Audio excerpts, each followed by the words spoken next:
Stand firm in our belief. Hold tight. Through the times clearer we can see.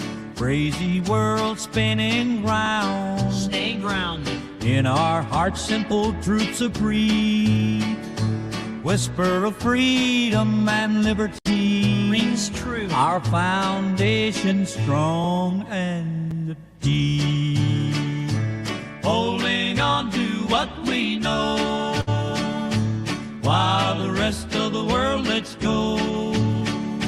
Steady paths we choose to follow, while the winds of change blow.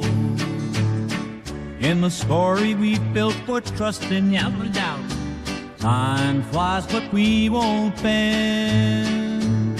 Communists talk loud and fast. Stay solid. Our quiet strength is our reply. So salute to change but pause. Reflect. In unity our dearest friend. Holding on to what we know, while the rest of the world lets go. Steady paths we choose to follow, while the winds of change blow. In shadows we find our light. Through chaos we stay upright. Stay. With courage, faith on our side. Forever. Standing firm, our guide. Holding on to what we know, while the rest of the world lets go. Steady paths we choose to follow, while the winds of change blow.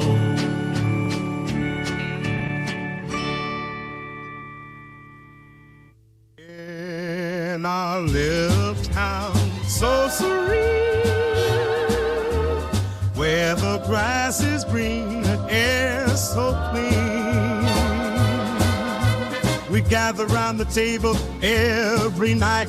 Joyful days, oh, once I yet, with values passed, with generations past, living life with love that'll surely last. As the city lights look bright, we hold to our roots tight. In our hearts the same old fires, guided by the good old days.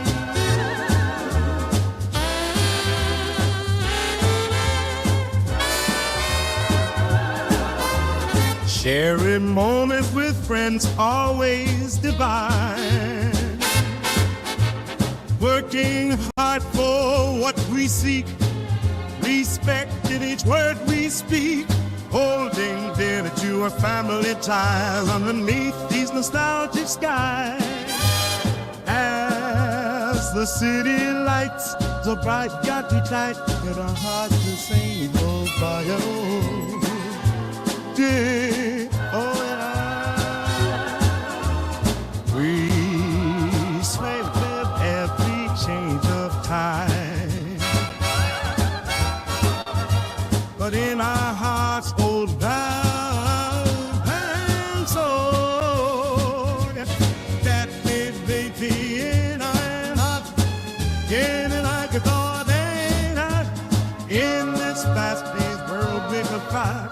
Traditions keep our hearts going wild. But those goodbye in our hearts simple ways, we got it by the good old days.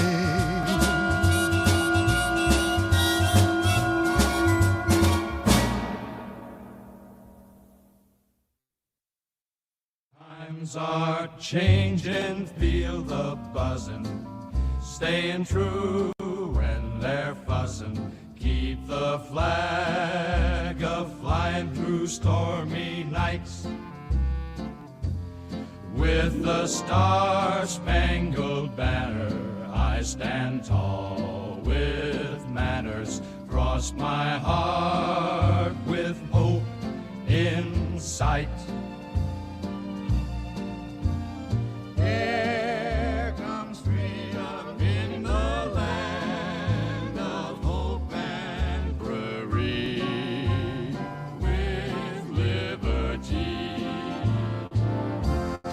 Stick to values in the trends.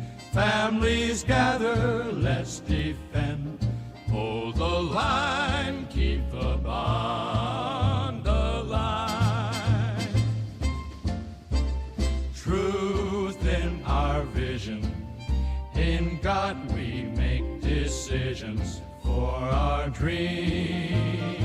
True, thrive and strive. Here comes freedom in the land of hope and glory, with liberty.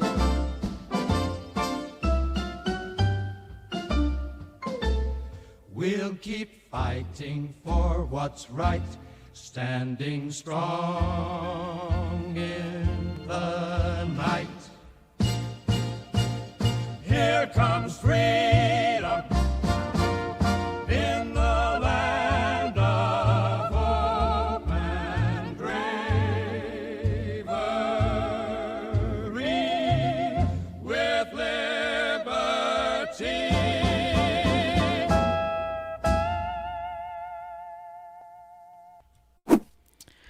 Well, hello everyone and good evening. Welcome to Culturama, where on this show, what we are trying to do is to reclaim the zeitgeist and take it back into America, where we are trying to reclaim the traditional culture of Americana that we have lost so long ago with the induction of postmodernist ideas and philosophies, the woke agenda, critical theory, critical race theory, and also the introduction of rather questionable cultures.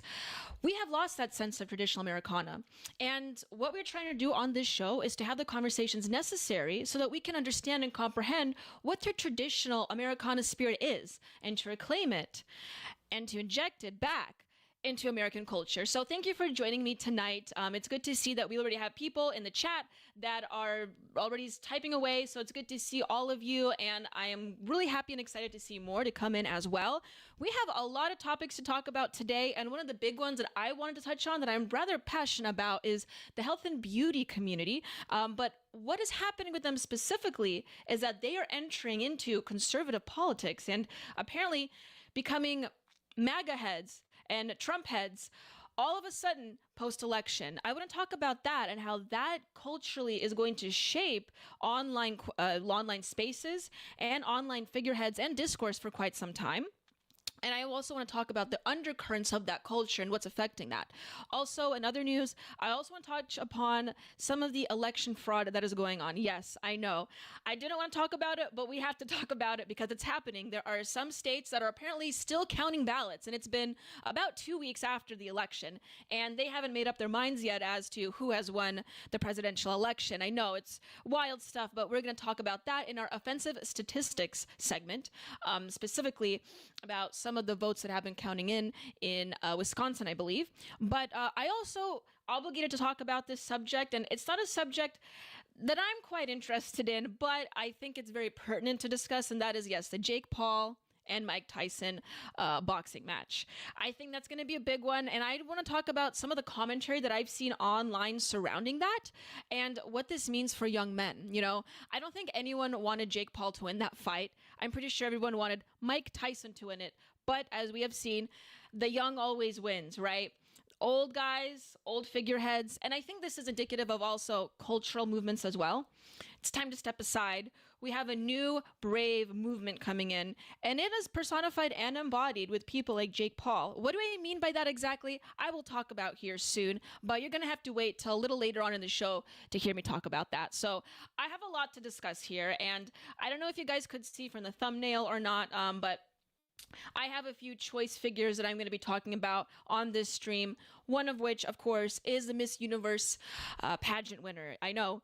Another topic, it's not my, usual philosophical discourse that I touch upon, but that particular topic, I think, opened up quite a bit of doors and some discussion about what beauty means in America today and in the world and what we perceive as beauty today in the world. And a lot of people have been discussing how the aesthetic appeal and the embodiment of Miss Denmark, which is a Miss Universe pageant winner, isn't the aesthetic that have been pageant winners or Miss Universe pageant winners in quite some time. Typically, what I mean is, of course, the blonde hair and the blue eyes. That apparently is making a big difference in some of the political discourse and cultural discourse that we have been seeing, and I have been seeing on X and elsewhere on social media platforms. So I want to be talking about that with you guys next. Before I do that, I do want to jump on a few topics first, a few white pill topics. I think that is really exciting. But before I do that, I do want to check on the stream here on Rumble. And of course, if you guys want to chat with me, please go on Rumble chat. That's the best way that I will react to your comments and see your comments. Now, if you're watching this on X, which I understand I get a majority of my viewership, best you can do, like and share the live stream. That way it's going to spread to far more people, obviously far more eyes, and that's the best way that you can help this stream. And but if not, if you want me to if you want to directly communicate with me, just reach out on Rumble. And one of the best ways that you can for sure have me read your message live is to send me a Rumble rant on Rumble. And it looks like we just got a Rumble rant for $5 from Quest Fanning, the one and only. Thank you, Quest Fanning, for joining today and sending in a donation. He sent $5 and he said, "Good evening. Not going to be able to stick around long, but shared to my 13K Twitter followers." Thank you so much, Quest. That is very much appreciated. We might get a little bit of a boost in viewership due to that. But thank you so much for the $5. I'm sorry you won't be able to stick around for very long, but thank you for sharing that. And you've done what I have asked you to do, to share the stream on X. So thank you very much. We have Mr. Pig in the chat. Hello, Mr. Pig. Andy Opp says, "Good evening to Liberty, all Liberty lovers." Good evening, Andy Opp. I'm so glad to be sharing it with you today. And we have Barney Styles, of course, say regards and pleasantries. Hello, Barney. It's good to see you here. So that's so far what we have in the chat here.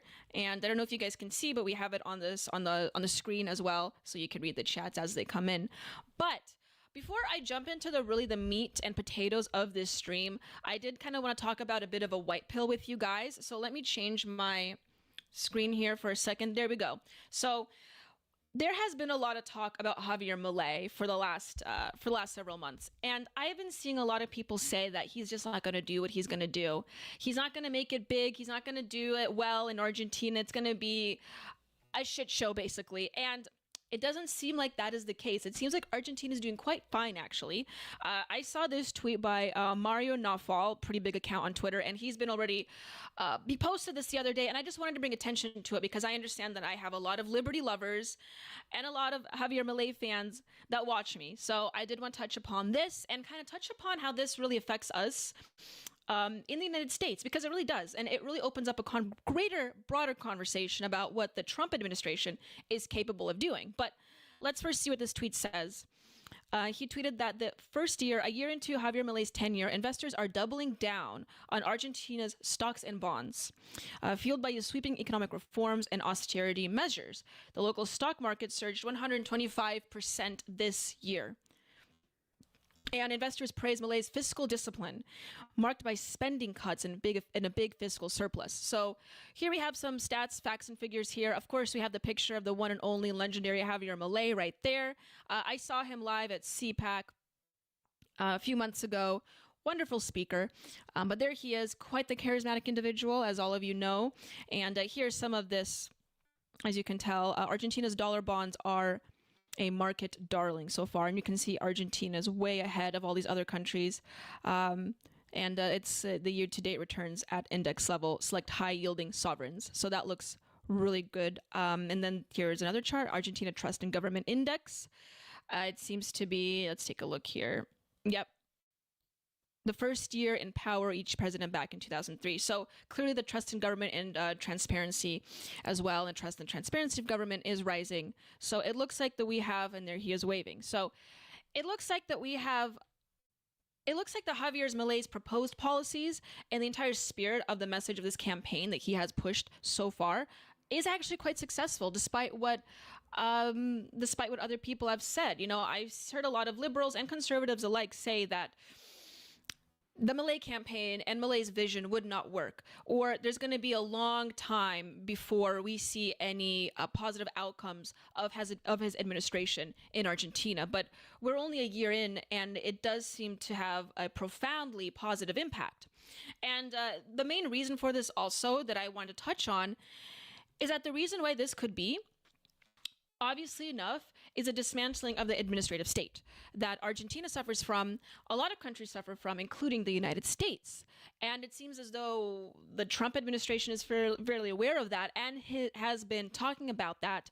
And this is why we have something like DOGE, the Department of Government Efficiency, all of a sudden, springing forth, hoping and yielding and promising promises that will make the country a better place. What bureaucracies and what parts of the administrative state did Javier actually dismantle? I did want to touch on, because I think it's important. Because as far as I understand, there has been 18 agencies or departments originally, and under Javier's leadership, that has been cut down to half, down to 9. And I did want to look into what departments actually were removed or dismantled in Argentina. And I looked it up, and, not surprising, this is the kind of stuff we're dealing with. Here are the departments that have been, or ministries that have been dismantled. Transportation's the first one, whatever. Public Works, getting a little bit more hot here. Health, Social Development, Women, Gender, and Diversity. The Women, Gender, and Diversity Ministry has also been dismantled completely in Argentina. Education, interestingly enough, culture, science and technology, environment, tourism, and territorial development. So there is a broader conversation to be had about whether some of these were a good idea or not, like, for instance, education or health, right? I can understand the debate surrounding some of those ministries. However, social development, and then this one is the biggest red flag, Women, Gender, and Diversity Ministry. Obviously a black hole in terms of Argentinian funds and money. And it's actually, I'm surprised that Argentina even had that to begin with. Very disturbing. So these are some of the ministries that he has completely dismantled. And breaking down the administrative state is necessary for national success. And I think, once again, those watching here will agree. If you don't agree, feel free to comment or send a Rumble rant for me to engage with it. But as far as I can see here, seems to be working quite well. Argentina's not really suffering as much as people have been claiming that it would. Now, in other news related to that, like I'd mentioned, the Department of Government Efficiency finally did open up and start its very own Twitter account. So I have a tweet pulled up from them, but if you wanted to follow them, here it is. You heard it here first. The Doge, the Doge account has been fully launched, and it's just at Doge. So you can look it up. But do you think that Doge will actually do what it's promised? It's doing what it's going to it's promised to do. Do you think it really will dismantle parts of the administrative state in order to have a more efficient economic system, a more efficient national system that we have already in the United States, where we can have a thriving economy and thriving people in the country without the burdens of unnecessary bureaucracy? Or do you think that this is all just a what's the term that people use, a pony show, some kind of circus? Is it just a bread and circus? Just doing it. The bread and circus refers to sports. I don't know what I'm talking about. There's a phrase I'm thinking of, I can't think of right now, but maybe someone in the comments can help me out with that. But do you think that this is just a distraction that Trump is doing early on to gain favorability among his voters already and among other potential supporters of his movement and his presidency? Or do you think this is actually going to do something, especially with the installments of people like Vivek and Elon Musk? I'm not sure, but I'm going to keep my fingers crossed. I really think, though, that Trump does want to make major changes in the nation. And I think he's coming back with a force where it really will be unstoppable, because he's already been through the ringer. He's already had his administration run the first time. And I think he's been aware of who's his friend and who isn't his friend anymore. He's made those connections.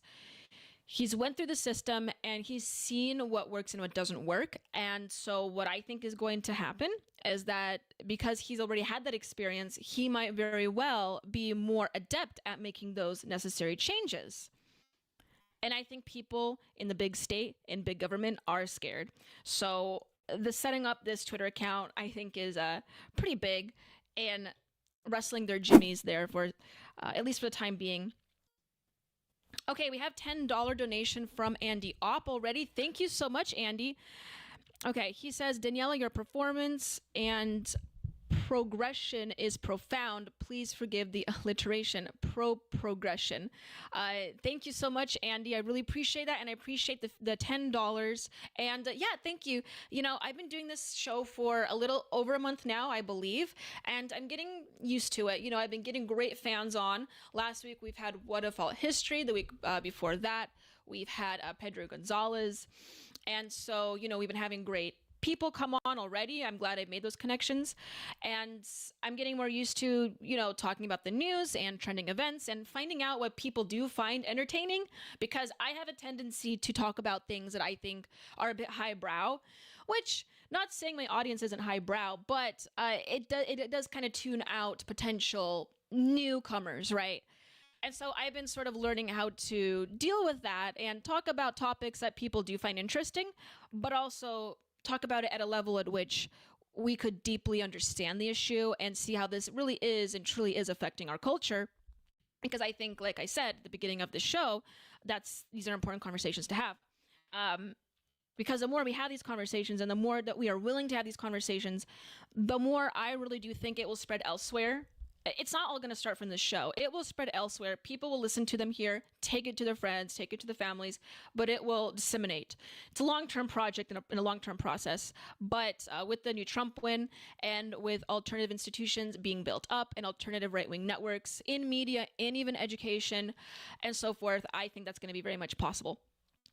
We have another $10 donation from Love Kit. I believe this is a new subscription, or not subscription, a donation, an account. But thank you so much, Love Kit, for the $10. That's great.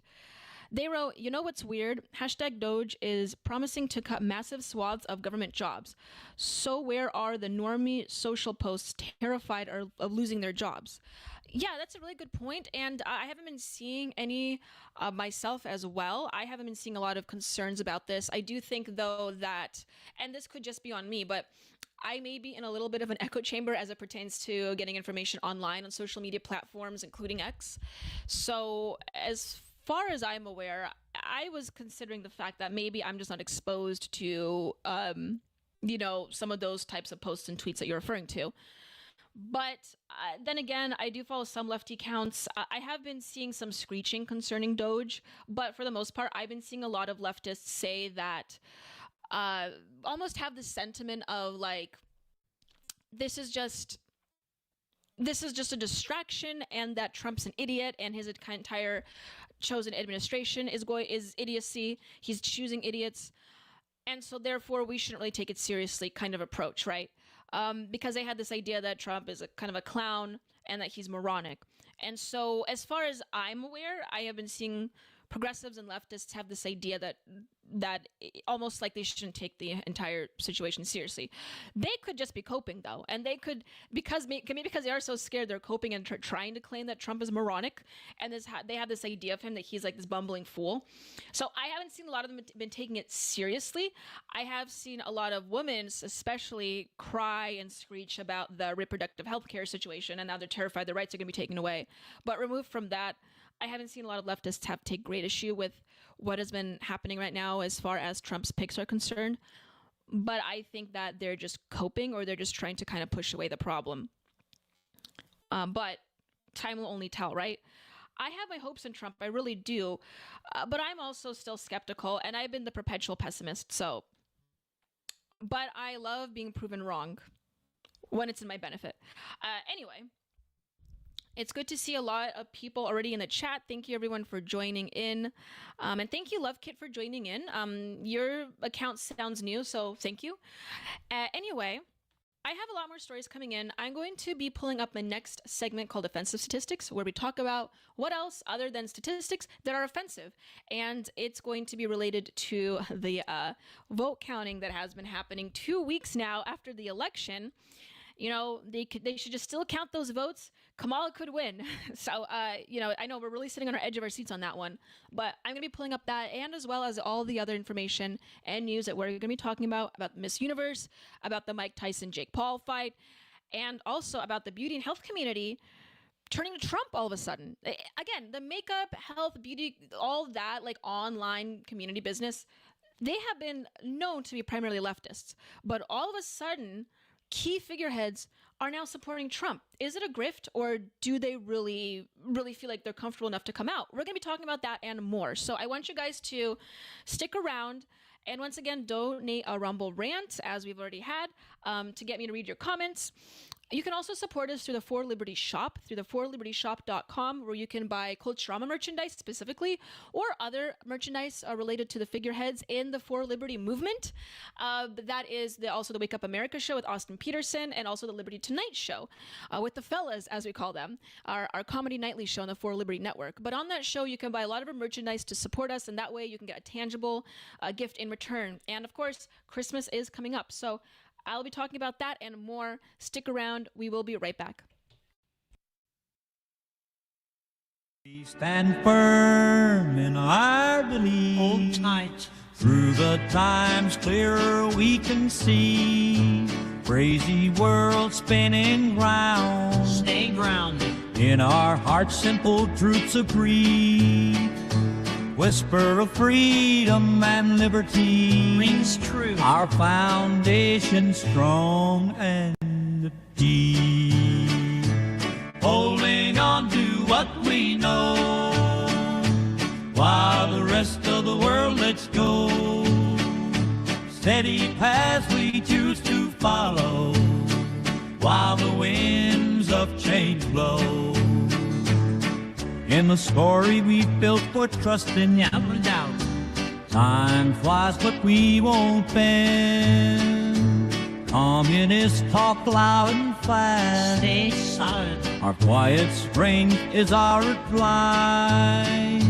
So salute to change, but pause. Reflect. In unity, our dearest friend.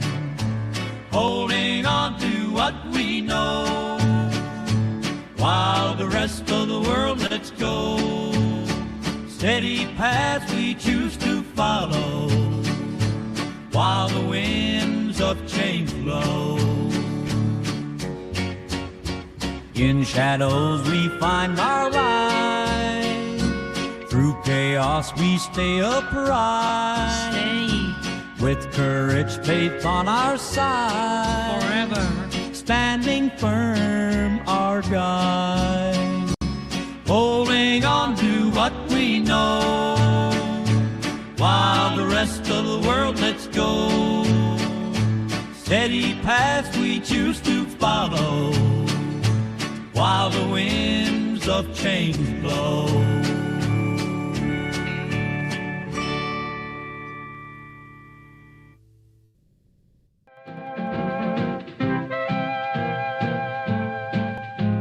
Counting numbers driving me mad. Statistics piling, it's all up bad. Everywhere I look, numbers inside. Adding this up, keeping me up at night.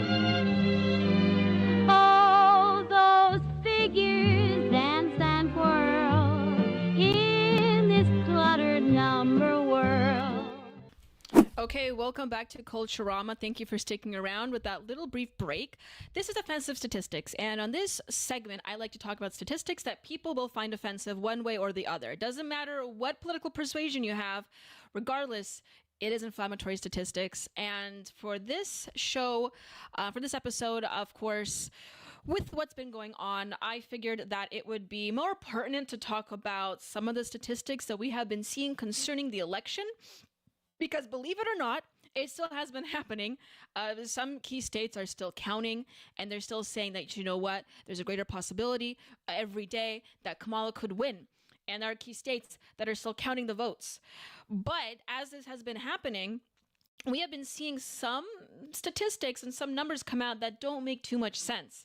And if anything, it's quite concerning. So I wanted to pull some of those up for you today. So let me pull out my tweet here, so we can take a look at that. And this is just going to be a really brief segment. facts and figures before we really get into the meat and bones of this show and this episode today. But I did want to pull this up because I do think it is important to be aware of. And the first tweet I have here from Shylock Holmes, an account I'm not aware of, but this tweet did catch my attention, stated that there's evidence suggesting that there's voter fraud in the Wisconsin Senate race as more votes come out.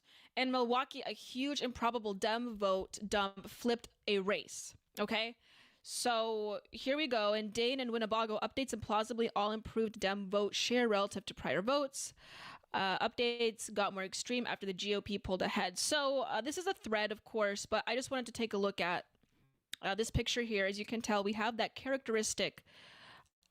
You see that uptick? I wonder if I can, yeah, there we go. I can zoom in on this laptop. So as you can tell, there is that key uptick that we are so used to seeing, but it had flipped an entire race.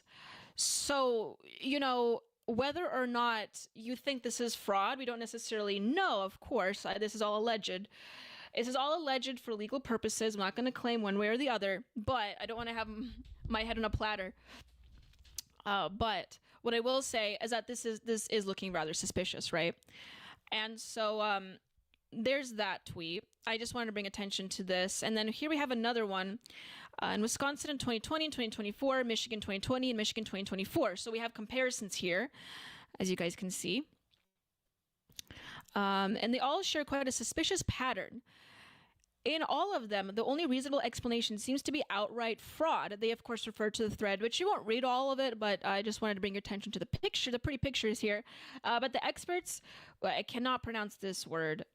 I cannot, anathematized, lab leak, and genetics, and basic genetics as well. So this word, I read this tweet like 7 times the other day. I cannot pronounce it. But as you can tell here, let's compare some of these statistics here, shall we?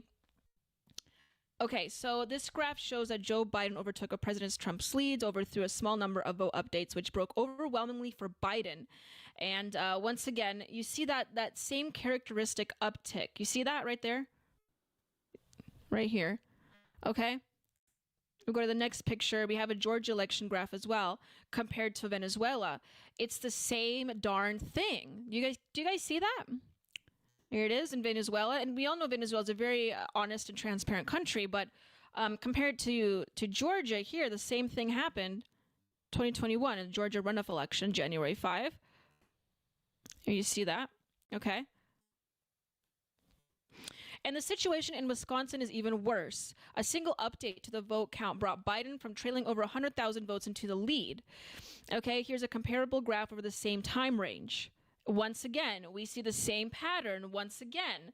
What is going on here, right? So, yeah, this is the same statistical pattern we have been seeing and we are continuing to be seeing even after this election. But you know the difference between this election and the last election that occurred here? Is that people just ain't taking it. A lot more people showed up to vote this time around, and a lot more people were aware of this election. As we have all experienced, there has been a major bloodbath within the United States, and it seems to be that American citizens are not taking what has happened in the last election cycle back again at this one.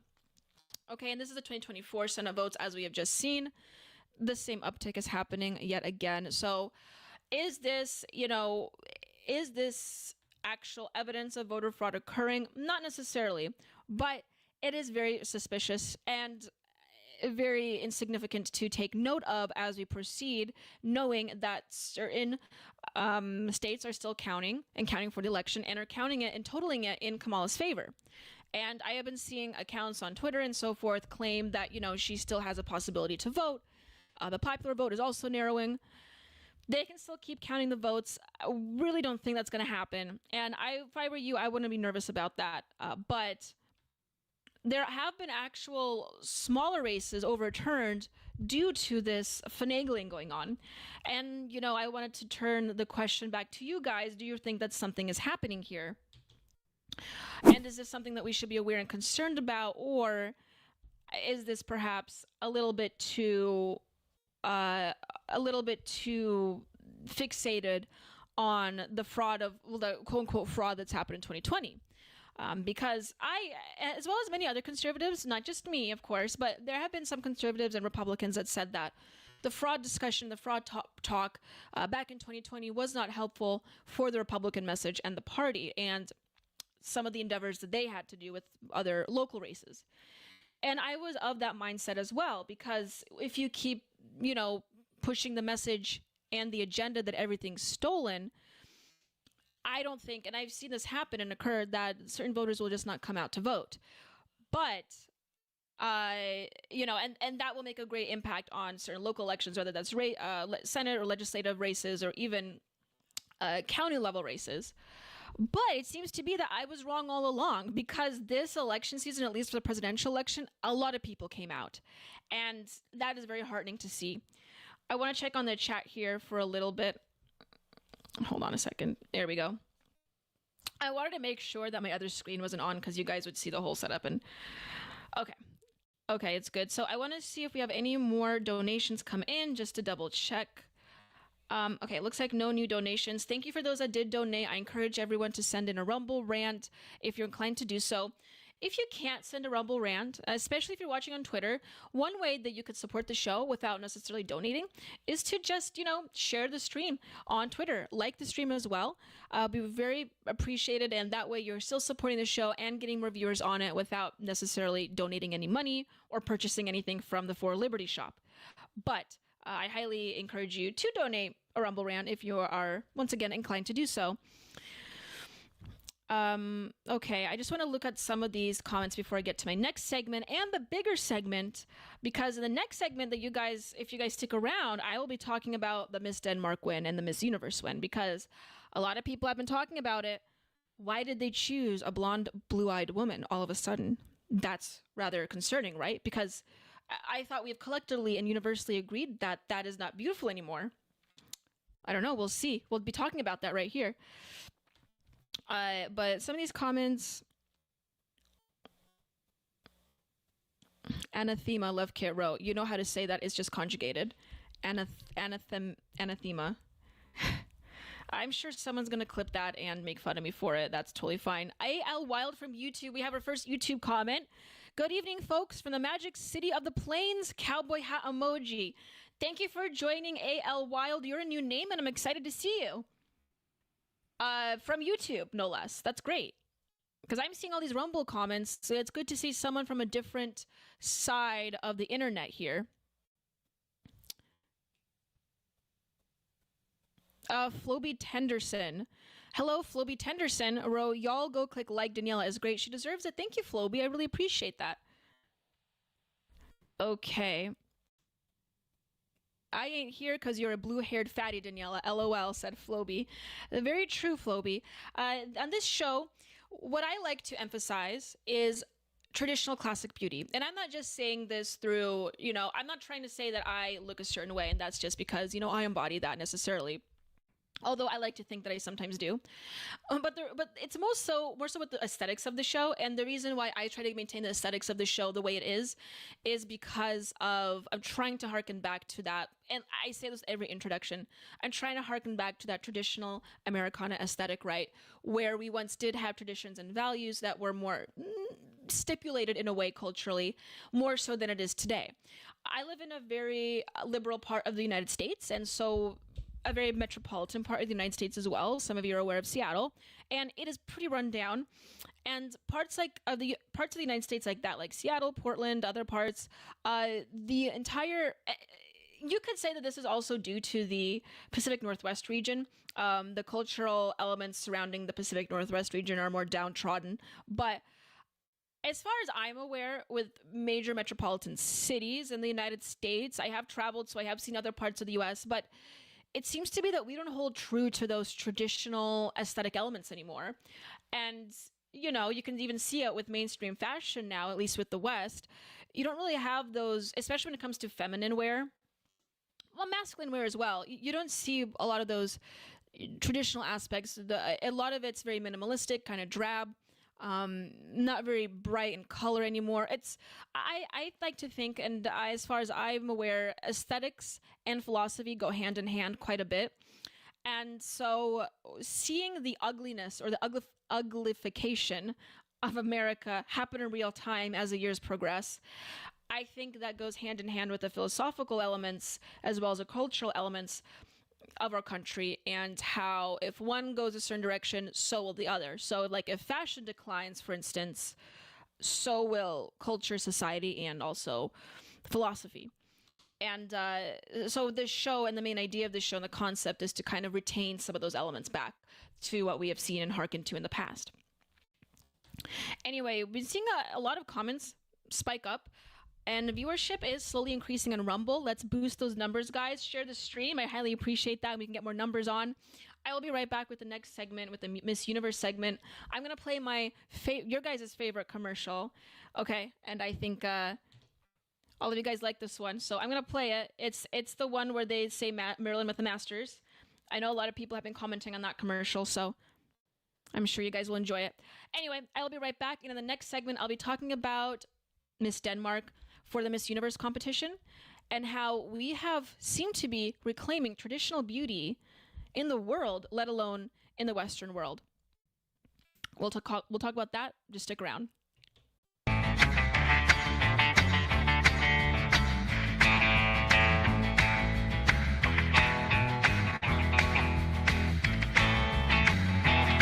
Well, here comes Daniela like Marilyn with a twist. She's got a master's degree and a style you can't resist. On Culturama, baby, we're shaking up the scene. So hit that like, make it click, you know what we mean. Like and subscribe, come on, don't delay. With Daniela at the helm, we're leading the way. It's Culturama, taking back tomorrow today.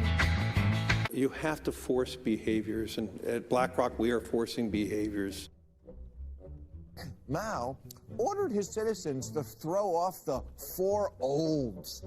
Old thinking, old culture, old customs, and old habits. So, your whole life went in the garbage overnight, no biggie. And those who resisted were attacked by an army of purifiers called the Red Guard, who went around the country putting dunce caps on people. Yeah.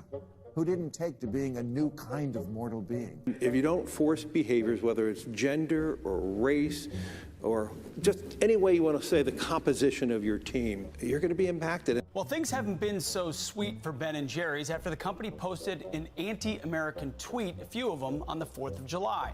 The ice cream makers declared the United States was founded on stolen indigenous land. Well, someone should tell Target that, because they're now selling swimsuits with tuckums in the women's section of the store. And they even have a line just for kids. Yeah, we're going to reach out to Ben & Jerry's and ask them how they can live with themselves as they operate a multi-billion-dollar company on stolen land while declaring other people give up their so-called stolen land. This is the child section. This is literally the kids section. I'm next to a literal onesie that says whatever the hell that means. We have "Glad You Came Out" and "I'm so happy that you're queer" in the kids section. Are you kidding me? I'm sorry, but pride and toddler don't belong in the same sentence. Good news! Starbucks will offer its workers reimbursement of travel expenses related to accessing abortion and gender-affirming procedures. Kyle Rittenhouse was seen wearing a Black Rifle Coffee Company shirt, and they wanted to distance themselves from that individual. Key employees at the company also were donating to Democrats. Hafer doubled down on throwing many in his base under the bus, describing them as racist and a repugnant group of people.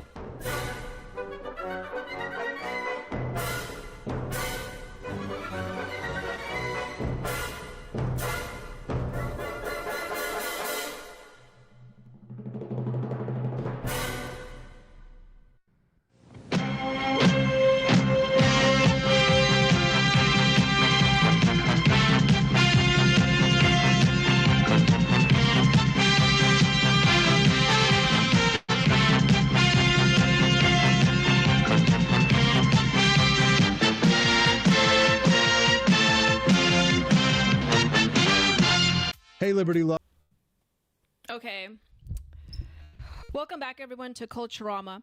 I have looked up the word anathema, yes, and I want Trump to single-handedly ban that word. I despise it with every fiber of my being. I've also been told that I am referring to the blonde hair, blue eyes situation a bit too much, the BB question, as you could call it, because, you know, apparently it's not news that Miss Universe has blonde hair and blue eyes, although I've been seeing everyone on Twitter talking about it for some odd reason. I want to touch on that though, because I actually don't know anything about Miss Universe or pageantry or pageants at all. So when I heard people say, oh my God, it's like Miss Universe is the first, you know, great Western, the paragon, Western beauty has finally won Miss Universe. I thought like, well, haven't they been picking people from, you know, more Eastern nations or more of the part of the global South? I don't know if that phrase is still applicable anymore or if it's still politically incorrect to call the global South. When I attended university, it was, but regardless. So I did look up the history of Miss Universe winners, and I don't really understand what the whole issue is, but I'll talk about that. Before I dive into that topic, I did also want to say something. I got a text from Grizz Cheese earlier. He remembered the number to text. Thank you so much, Grizz Cheese. He said that the term that I was groping at for very long was dog and pony show. That's the phrase I couldn't really understand or remember. So that was a term I was thinking of earlier. I tried to send a Rumble rant, but it won't take my money. I'm so sorry, Grizz Cheese. That's really unfortunate. I hope we can get that figured out and squared away, you know, especially if you're sending your money. But thank you for texting the line and letting me know that it's dog and pony show was the term that I was trying to say here. Well, at any rate, let's just get back to the topic here. Ian Miles Chong tweeted this, our favorite U.S. commentator who doesn't even live in the United States of America, said that this is Miss Denmark, who was just crowned Miss Universe. It's the Trump effect in action. Had Kamala won, the prize would have gone to a 40-year-old transgender. So this is obviously, you know, unironically, very attractive woman. Trump is not even in office, and the world is already changing and healing. Wonderful news, right? The crown looks really interesting. I just noticed that. But yeah, we have been having tweets like this all throughout the day. I don't know if you guys are in the same Twitter circles that I am, but I have been taking great note of this.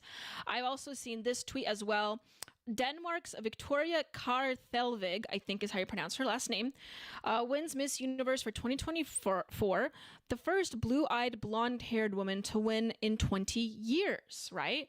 And so there you go. Now, I have found out, you know, she's very beautiful. She's 18 years old. I'm shocked to find out that she's 18 years old. I wonder if that's just the makeup. But yes, the 18-year-old Denmark citizen has won, and she is in fact blonde and pretty. Someone wrote, pretty is being pretty again. Now, of course, beauty is subjective, and I'm not going to sit here and say that certain ethnicities are prettier than others. Highly subjective conversation to be had there. But I have been more so interested, and people referred to the more phenotypical features of the winner, saying that this is the first blonde and blue-eyed individual to win. And I've been hearing some people say, well, this is the first white woman to win in a long time. And that's just not true, because, you know, I've looked into some of this right here. Hold on, let me pull up there we go. So this is a winners gallery on Wikipedia, as you guys can tell right here. And, you know, I'm not going to look at the names of the countries because you can't really tell. But here we have the pictures of the winners of the Miss Universe in the gallery. And as you can see here, you could argue that there is, because I genuinely am interested. You know, there definitely could be a narrative here that's being spun. That's the Miss Universe, I don't know, is it like a board that picks the winner? I have no idea how that works, but you could argue that there's a narrative being spun where only people of certain countries and of certain ethnicities will win the title. And I was genuinely curious and wanted to find out that for myself. But what I've come to find out that that's not necessarily the case. There have certainly been white winners before, and even arguably blonde winners. But the death of blonde, is this a phenomenon that's actually been happening in the greater Western in the world, where we just don't find blonde individuals appealing or attractive anymore? Obviously, I still find it attractive. I still maintain my blonde hair color. I still need to bleach it, as you can tell, but As you can tell, it looks like in 1987, 1992, 1984, 1983, more so in the 80s, we have been seeing more of the general trend of what we had once found attractive, which was the blonde hair, blue-eyed individual. 1976, this person looks blonde right here, right? But as we have been progressing in the years, we have been finding out that that's not so much the case anymore, because it seems like the last blonde winner, once we go more into the 90s, we have brunette, you see? More brunettes. Now, the 2004, I don't know if you guys can help me out with this one, but this is perhaps dirty blonde. I wouldn't necessarily call this brunette. I wouldn't call it blonde. So I think this is sort of middle of the road, and this is Australia. All right, so quite an interesting pattern that we have been seeing here, but regardless, I have unfortunately been seeing people online stating that this is the first white winner in a long time, and that's just simply not true. Because as you can tell, as you can see here, we're just going to go through some of these. Okay, these are like Latina probably. She's white, Miss France, but brunette. But as you can tell, there's a great variation in the type of women that have been winning. So no, this is clearly not like the first white woman in a long time. But as far as some of the features are concerned, more superficially, blonde hair, this is the first time the blonde hair has won in a long time, with the exception of Australia. Again, I hope you guys can help me determine whether or not Australia is blonde. What do you guys think? Is she blonde? I'll check back in the comments here in a little bit. But I don't know. I was debating with myself about that because genuinely I want to know if you guys consider this blonde. Because I don't think that's brunette. So if that is the case, still, that was in 2004, and that has been a long span of time until we had a blonde individual win Miss Universe. Some of you may be thinking, why is she talking about blonde hair and why important this is? Is this because she has a personal investment on the topic? No, not necessarily. I think it's important to talk about because it really does speak to the nature of what we find aesthetically pleasing. Universally, it seems to be the case. And, there's this conversation to be had, what is universally attractive? Of course, certain cultures will determine and deem some features, physical features, attractive more than others, absolutely. And I'm not saying there is an objective standard to what we find physically attractive or even sexually appealing. However, it's difficult to push out the notion that there is not a narrative being built upon what we should find attractive. That's the main premise of what Miss Universe is. It's to find, obviously, the most talented, knowledgeable, a great role model for women, universally speaking, within the world, but also who is the most aesthetically pleasing. And that conversation, that broader conversation, I think is interesting to kind of dive into and see what we find, genuinely attractive in the world here. It looks like there's not that. Okay, so in 1952, this was a first winner. And as you can tell, more lighter features. If we just scan through some of these, she's brunette, darker features. Okay. Once again. So clearly, oh, look at that. See, we already have more ethnic winners even in the past. So again, I don't know why people are making this such a big deal or a big issue. Is Miss Denmark genuinely attractive? Yes. Does she also have blonde hair and blue eyes? Obviously, yes. But I don't think this is necessarily like a harkening back to traditional values more than people are trying to presume or claim. And I really think that because, Trump has won and people are kind of riding on the high wave, they're starting to think that we are on a winning streak when, really, I don't think this is necessarily different from what has been happening in the past because, Japanese winner, let's keep going. Germany, obviously. Brazil, we have a Latina here. Greece, Thailand, Sweden. This is back in the 60s. So I think I made my point quite clear here. Let's play a video. This is the video of the win. I just want to play this. And obviously, without mentioning, there seems to be quite a difference of aesthetic features here between the two. Miss Universe is Denmark! Miss Denmark has taken the ultimate crown. Victoria Kaltarvi wins the title as the 73rd Miss Universe November 16th. The 21-year-old animal protection advocate... Oh, she's 21. I heard somewhere that she was 18. Regardless, she's an animal advocate. God bless her. Entrepreneur and former pro dancer is crowned the winner during the annual ceremony held this year in Mexico City. The new Miss Universe is Denmark! The first... I really do like her gloves. So yeah, very big news here. What do you guys think about that? And I also want people in the chat. This question would be more posed to men. I would be interested. But do you guys find more brunettes or blondes appealing? And I'm not like, listen, I'm not asking this to get any like personal satisfaction of this. I genuinely want to know if like what men traditionally or usually find appealing, because it seems to be that regardless of what culture that you come from, there seems to be like a set standard that men typically find appealing and attractive, and that seems to be the kind of woman that Victoria embodies, right? It's like slender, blonde hair, blue eyes. Of course variations will occur, but that's what I find most men find attractive. So I'd be really interested to see what you guys think about that. Entropy Nomad wrote pro dancer. Yeah, she is a dancer.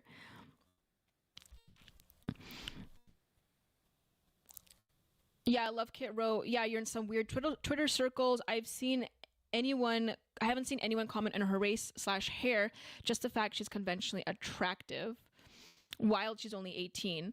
Apparently I was wrong, she's 21, but yeah, perhaps you're right. Perhaps it's just the Twitter circles I'm in. But like I pulled up here, people like Ian Miles Chong and other major Twitter accounts have been trying to push this narrative that it's such a strange and new thing that Miss Universe has Miss Denmark win.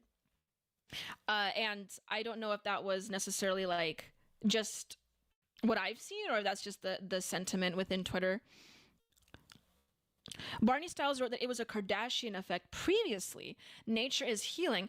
That's quite interesting, Barney. So are you suggesting that it was a Kardashian effect that made brunettes or women with darker features be regarded as more attractive, especially as more curvaceous as well? Perhaps you're right. And that's another thing I've seen also, is that the exoticization,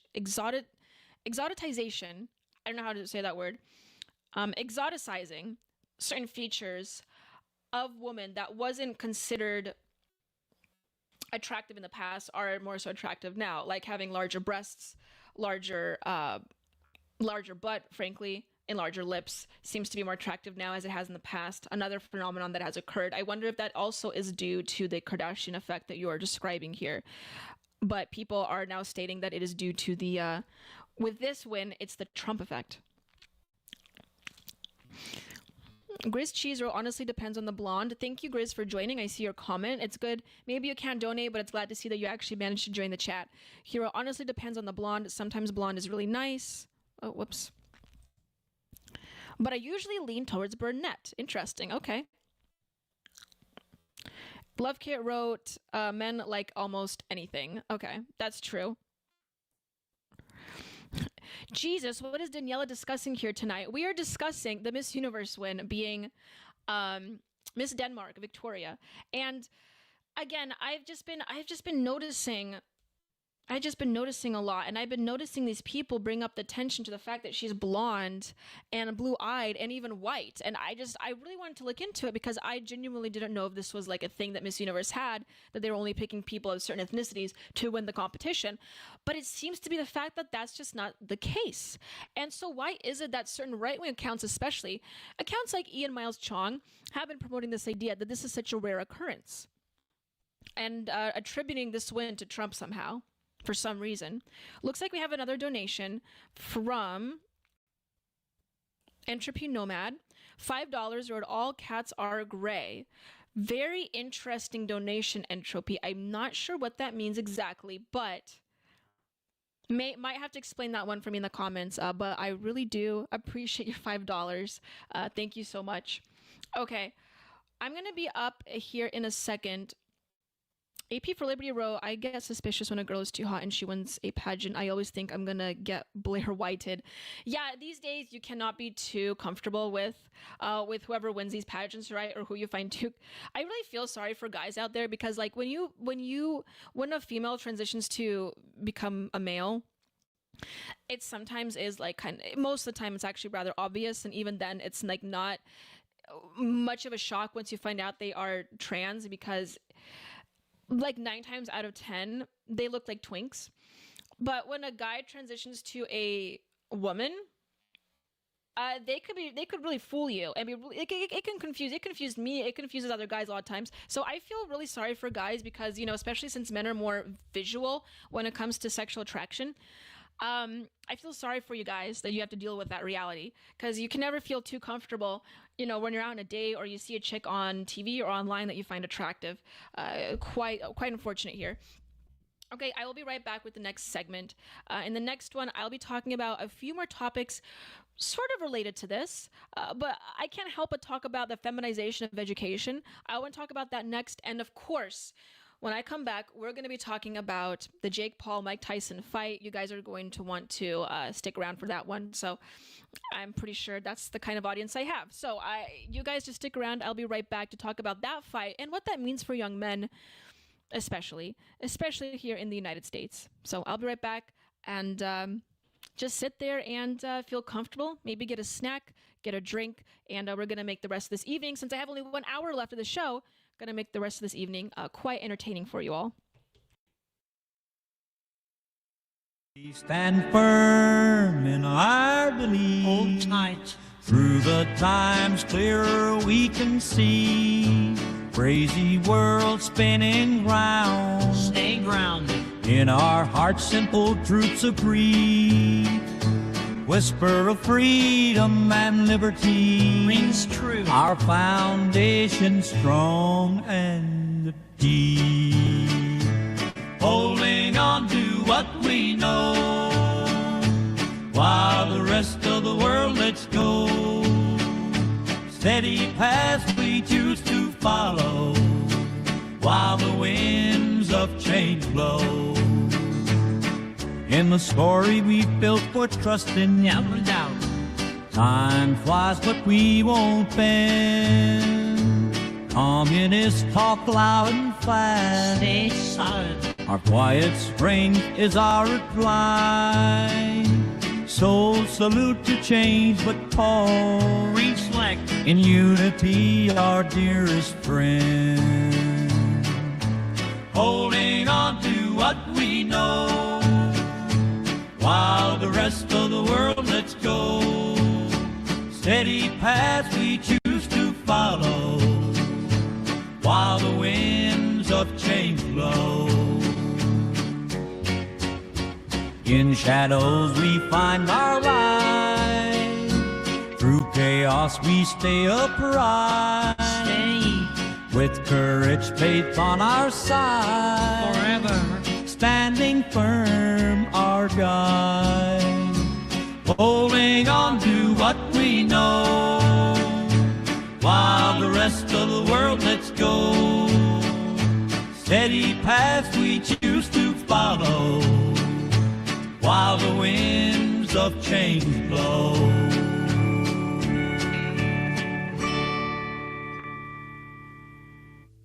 In our little town so serene,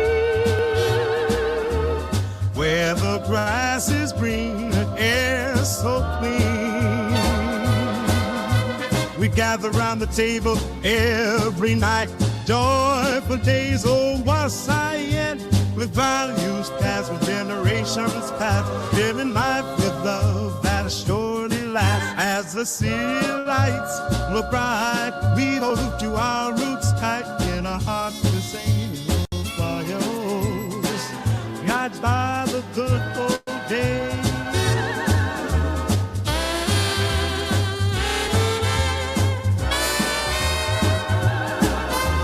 Sharing moments with friends always divine. Working hard for what we seek, respecting each word we speak, holding dear to fewer family ties underneath these nostalgic skies. As the city lights so bright got you tight, in our hearts the same old fire. Dear, oh, we sway with every change of time.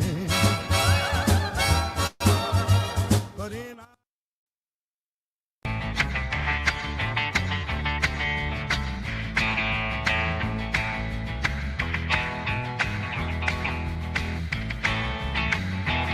Well, here comes Anita like Marilyn with a twist. She's got a master's degree and a style you can't resist. On Culturama, baby, we're shaking up the scene. So hit that like, make it click, you know what we mean. Like and subscribe, come on, don't delay. With Daniela at the helm, we're leading the way. It's Culturama, taking back tomorrow today. You have to force behaviors, and at BlackRock, we are forcing behaviors. Mao ordered his citizens to throw off the four olds. Old thinking, old culture, old customs, and old habits. So, your whole life went in the garbage overnight, no biggie. And those who resisted were attacked by an army of purifiers called the Red Guard, who went around the country putting dunce caps on people. Yeah, who didn't take to being a new kind of mortal being. If you don't force behaviors, whether it's gender or race or just any way you want to say the composition of your team, you're going to be impacted. Well, things haven't been so sweet for Ben & Jerry's after the company posted an anti-American tweet, a few of them, on the 4th of July. The ice cream makers declared the United States was founded on stolen indigenous land. Well, someone should tell Target that, because they're now selling swimsuits with tuckums in the women's section of the store. And they even have a line just for kids. Yeah, we're going to reach out to Ben & Jerry's and ask them how they can live with themselves as they operate a multi-billion-dollar company on stolen land while declaring other people give up their so-called stolen land. This is the child section. This is literally the kids section. I'm next to a literal onesie that says whatever the hell that means. We have glad you came out, and I'm so happy that you're queer. In the kids section. Are you kidding me? I'm sorry, but pride and toddler don't belong in the same sentence. Good news! Starbucks will offer its workers reimbursement of travel expenses related to accessing abortion and gender-affirming procedures. Kyle Rittenhouse was seen wearing a Black Rifle Coffee Company shirt, and they wanted to distance themselves from that individual.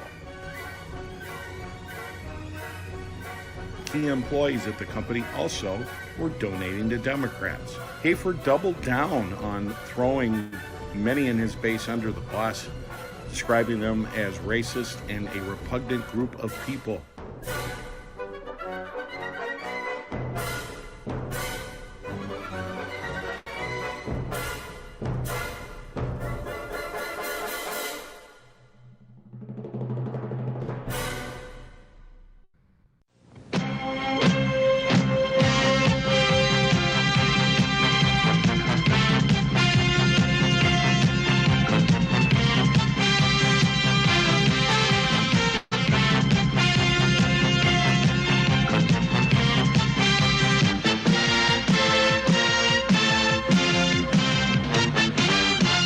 Hey, Liberty lovers. Okay, welcome back to Culturama, everyone, on the show where we try to have certain conversations on about retaining traditional Americana and reclaiming the zeitgeist back again. I saw quite a few interesting texts and tweets during the break, and a few interesting comments in the Rumble chat as well. I did got a text from someone here that texted the line. Again, if you want to send a text to the show, feel free to send one to 573-416-0635. I know I haven't had the slide with the number yet on this show, so I will just say it here. If you are interested in sending a text with us, it is 573-416-0635. Otherwise, just send a Rumble rant. It goes a long way in supporting the show, and I will most definitely see your comment. And also, if you want to also support the show, feel free to just purchase an item on the For Liberty shop. I know Christmas is coming up. We have mugs, we have sweatshirts, we have tote bags. It can all be found under the Culturama collection on the forlibertyshop.com. Another great place you can support us is to follow us in the For Liberty Network on Locals. There you can make a one-time donation or a consecutive donation monthly, and that way you could also go back in promoting and supporting the show and building it up. So anyway, going back to the text, I received the text from an individual that said they prefer blonde women with non-brown eyes. So blue or green, I presume. But I genuinely don't care.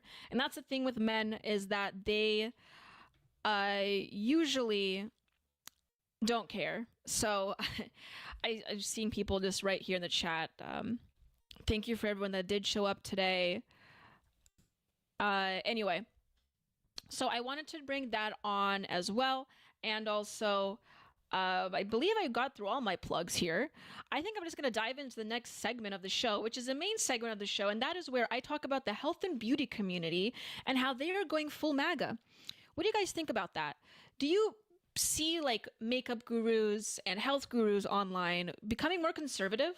Because traditionally, these online communities have been largely liberal, progressive even, you could say.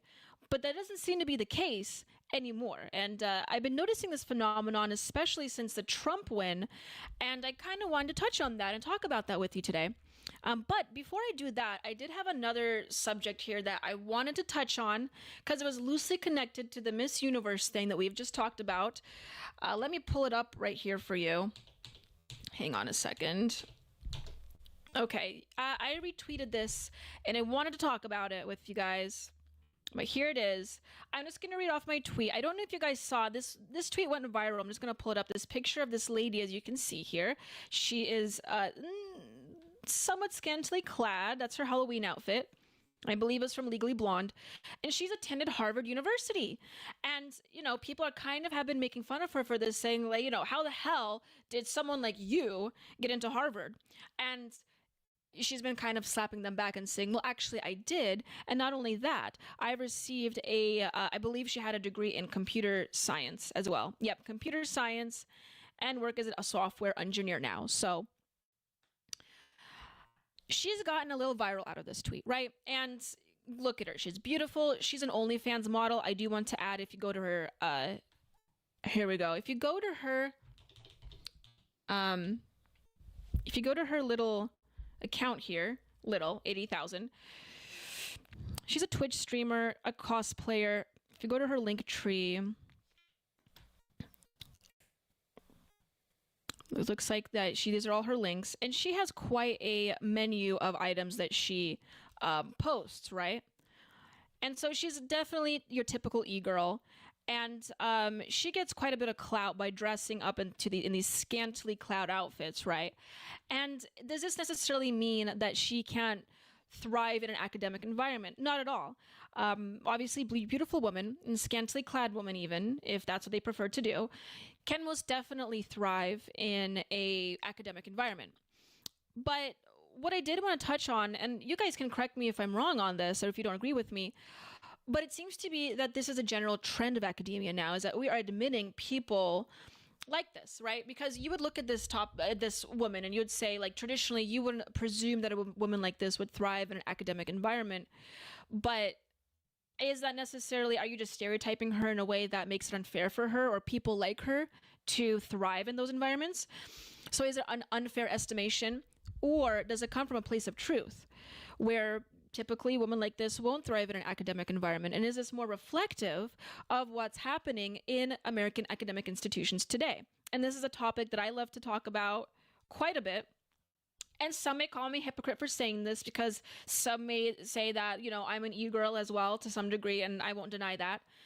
But I did want to draw attention to this because it seems to be that more and more and more people are getting into institutions that just frankly you don't think belong there. And this woman, of all people, has made it to Harvard, where most other people just genuinely struggle. But academia is now becoming women's work. And we see this with the statistics of the female admittance and attendance as opposed to male attendance. But male college attendance, and I'm just going to quote tweet or read my tweet here. is steadily dropping.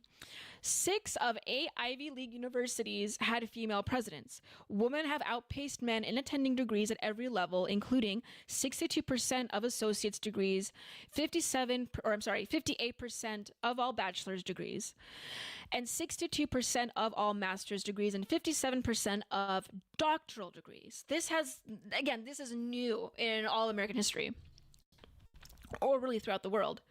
Higher education has been completely captured by a woman. So the commenter, when he was commenting that isn't necessarily wrong, he posed a very obvious question in that how the hell did you get into Harvard, especially with an appearance like this? And is this more indicative of, and I want you guys to ask your questions yourselves or maybe answer in the chat, but seeing how more women like this are attending Harvard or even posting their degree here like it's kind of like what term am I thinking of? Like a head that you mount on a wall, something that you've just hunted out, right? A notch in the belt, so to speak, right? People like this now attending Harvard, do you think it's just because more women are just naturally being more inclined to enter academic institutions and somehow they naturally are more interested in higher education and academia?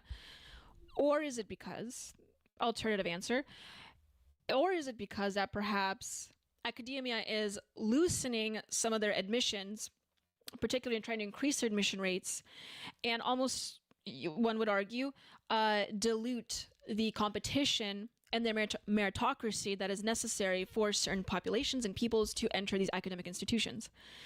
This is a topic that I've written about and I've talked about quite extensively on this show. And I just want to ask you the question, like, how seriously should we take Ivy League and academic institutions if they're admitting people like this that kind of take it as a joke?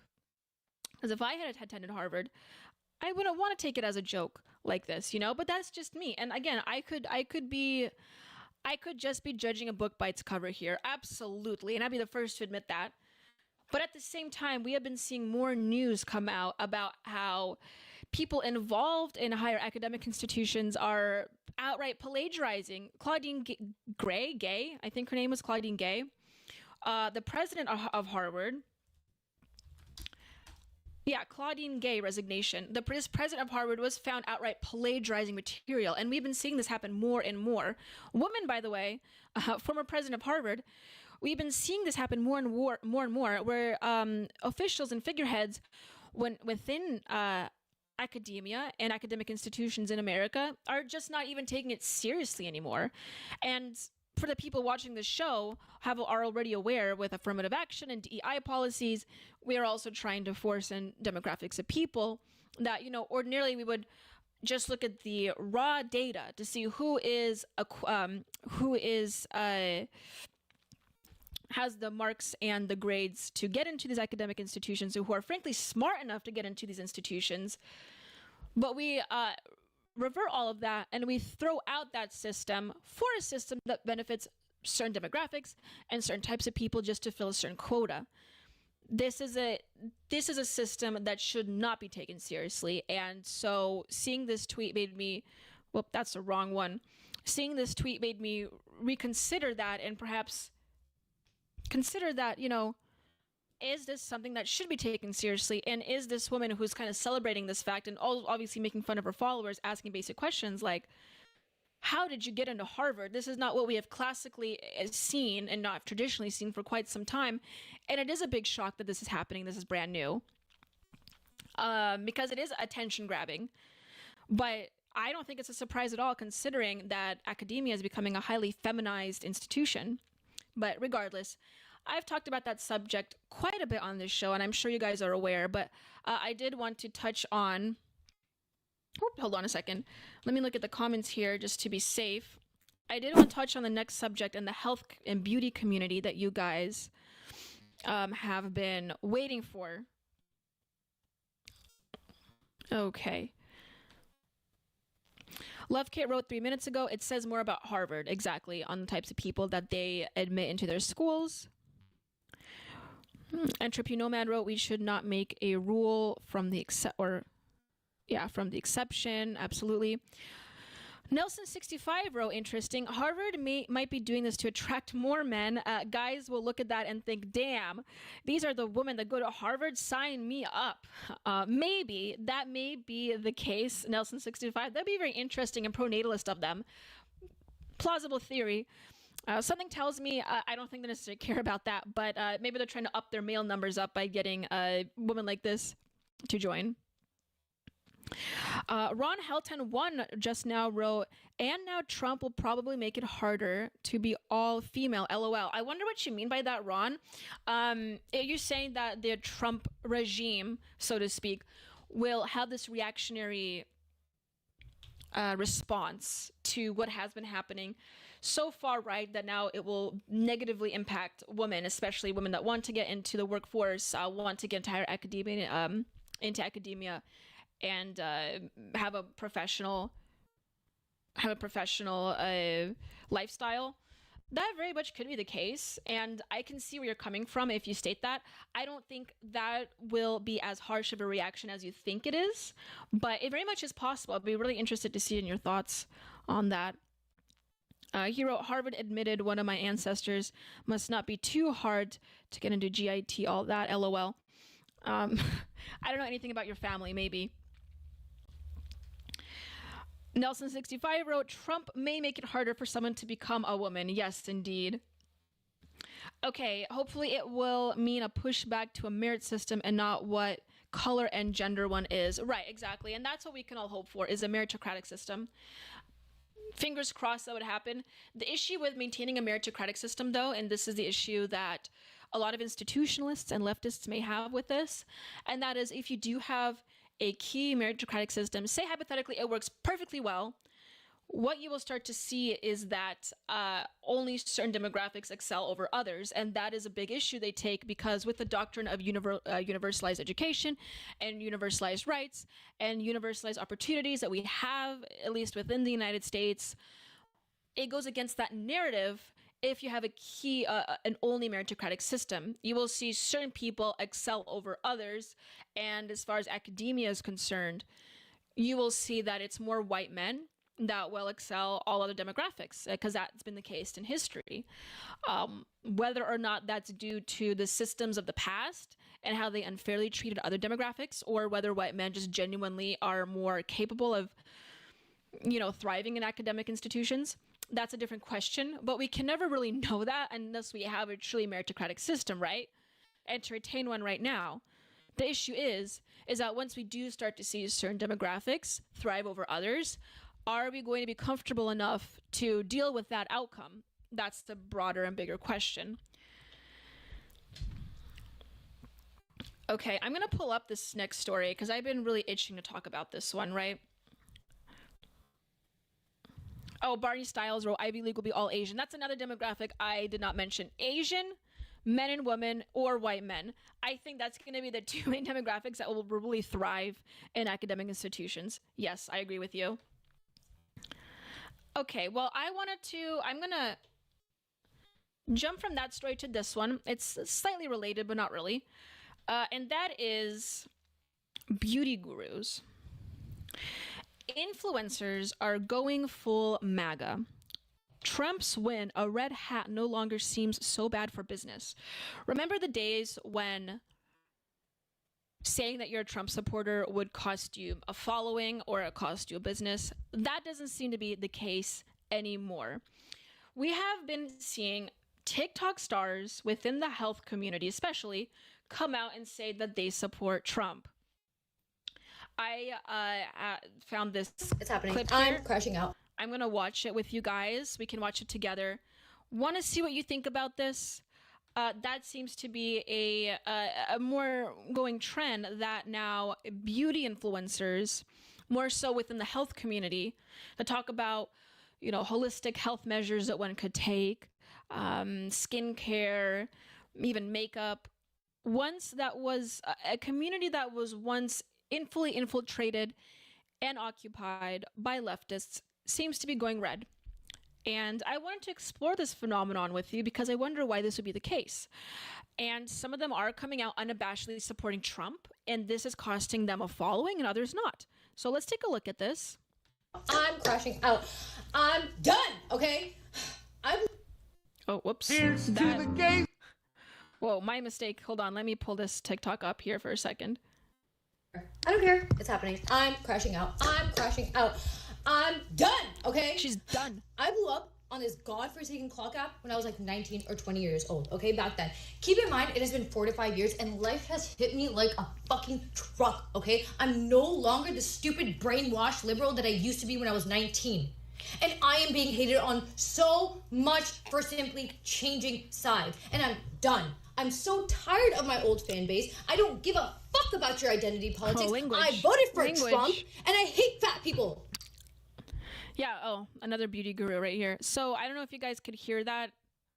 Let's take a listen one more time. I think the volume was down. Oh.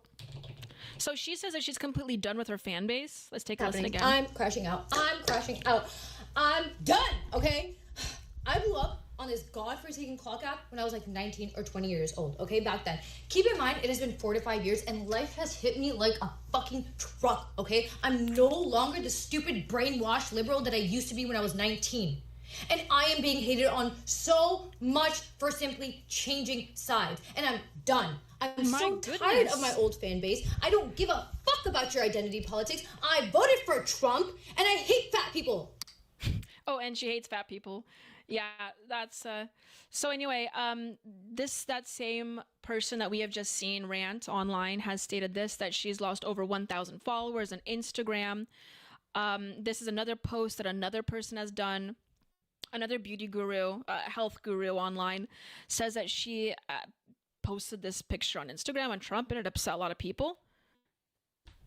Yeah, there you go. So yeah, we've been seeing more of this phenomenon come out where we have people on presumably more a left-wing occupied space coming more MAGA and Trump. And it's interesting, and I want to ask you guys whether or not you think that this is just because they feel more comfortable with what has occurred over 2 weeks ago with the election, and that they feel more emboldened to talk about their political inclinations, or if you think that this is just a major grift because they think that, and some of them rightfully would assume this, that certain online communities are going to verge more right as some of the years, couple years, 4 years, maybe even more will go by. Things will start to get more right and people will get more comfortable with the narrative that Trump is a winner and he is our president and maybe some of his policies aren't too bad.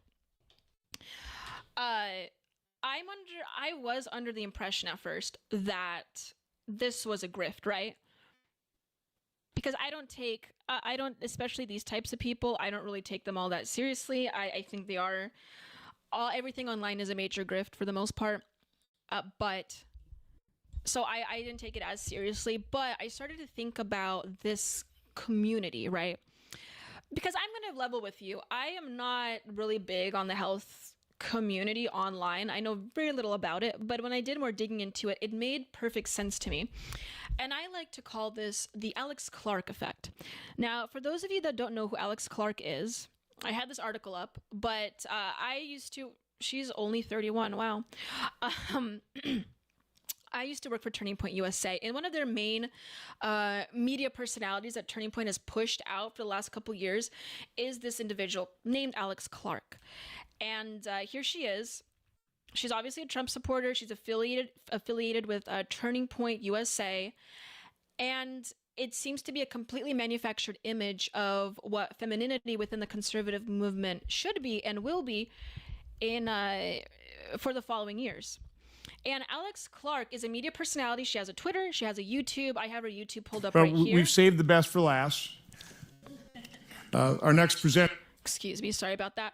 I have her YouTube pulled up here. I will have her Twitter pulled up.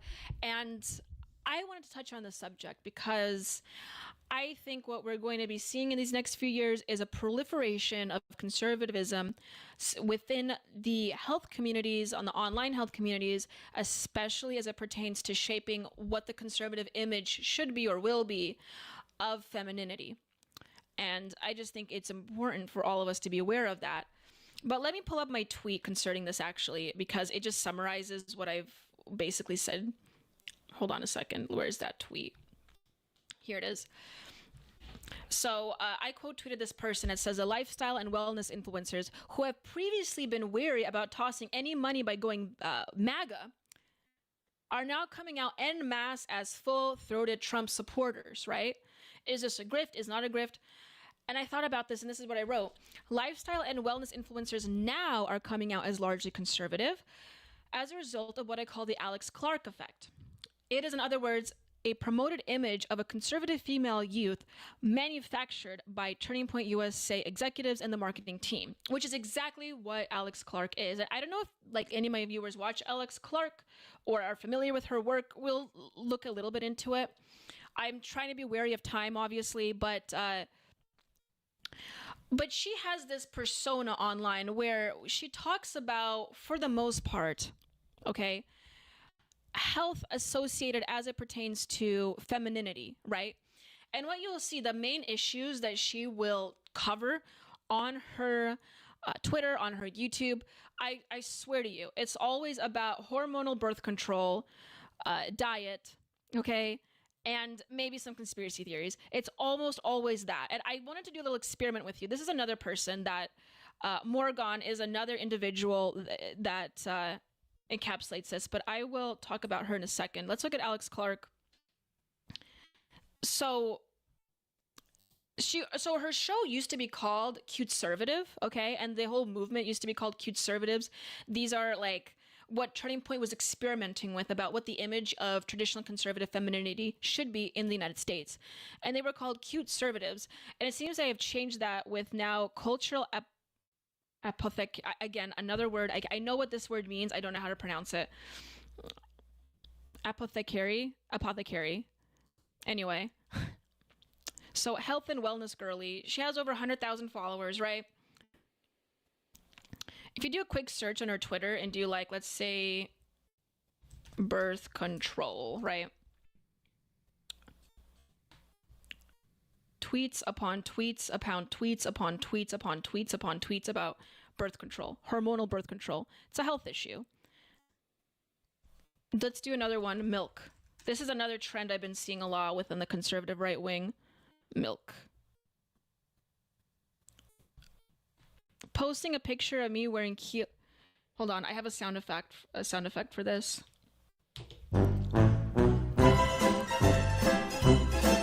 So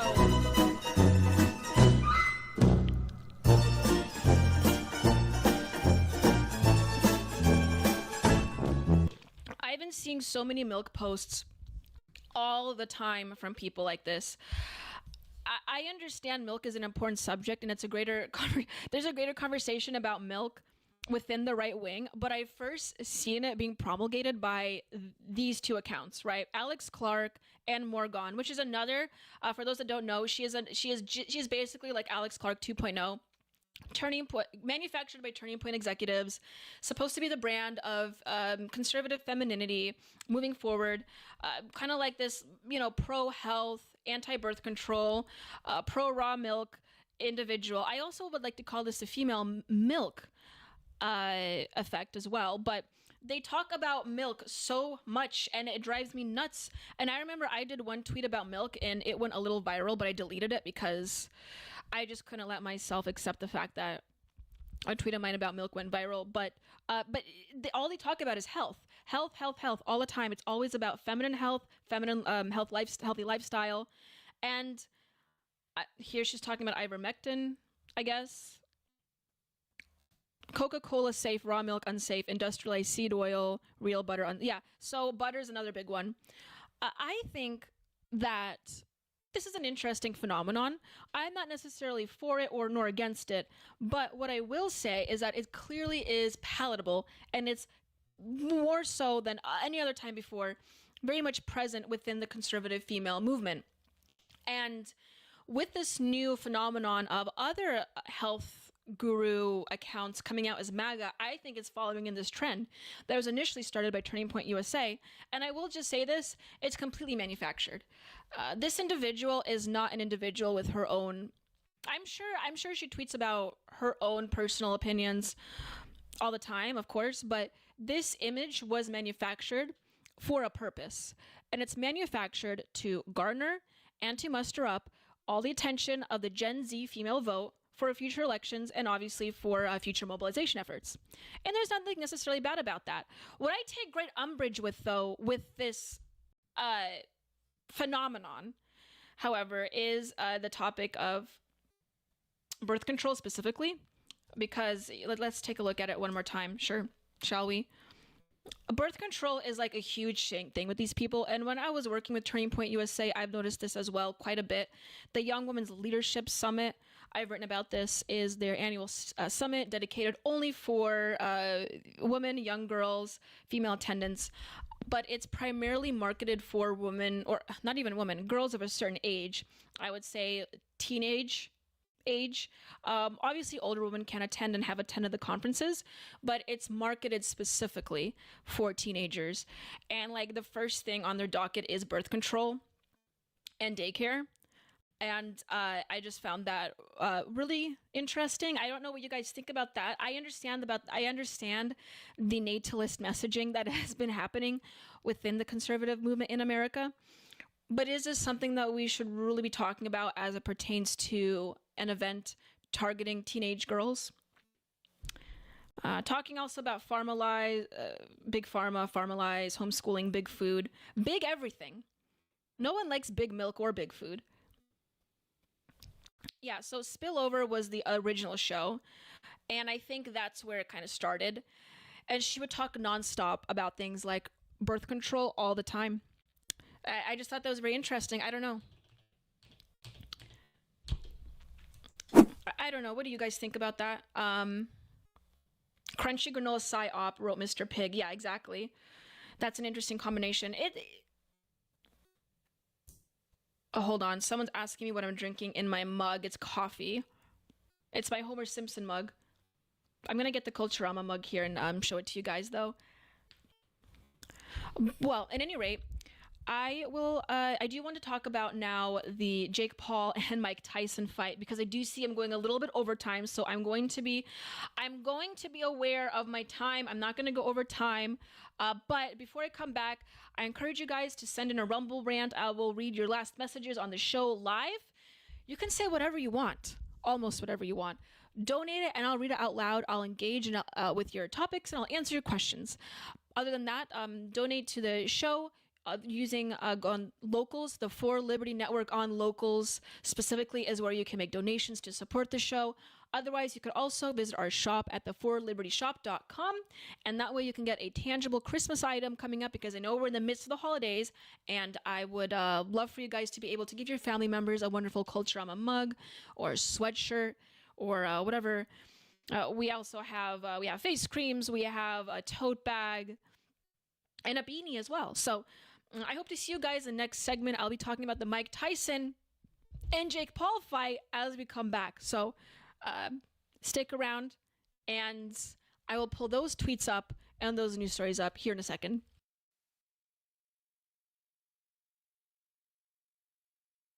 In the heart they gather strong, pushing back the lefty's throng. With the red banner held high, marching forward through the night. Promises of old will keep, as the donkeys start to weep. Stars and stripes forever sway, in the land of the brave we stay.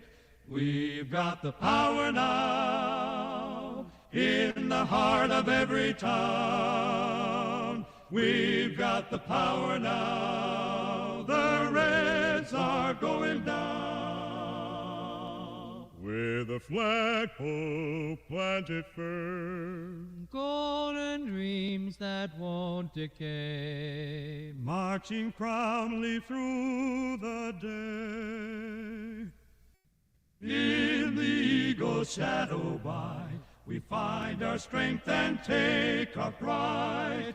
Let the voices echo loud, tearing through the waiting crowd. We've got the power now, in the heart of every town. We've got the power now, the Reds are going down. the plains and mountains tall, hear the victory call. With courage and with might we strive in the light of freedom's sky. We got the power now in the heart of every town. We've got the power now, the red is coming down.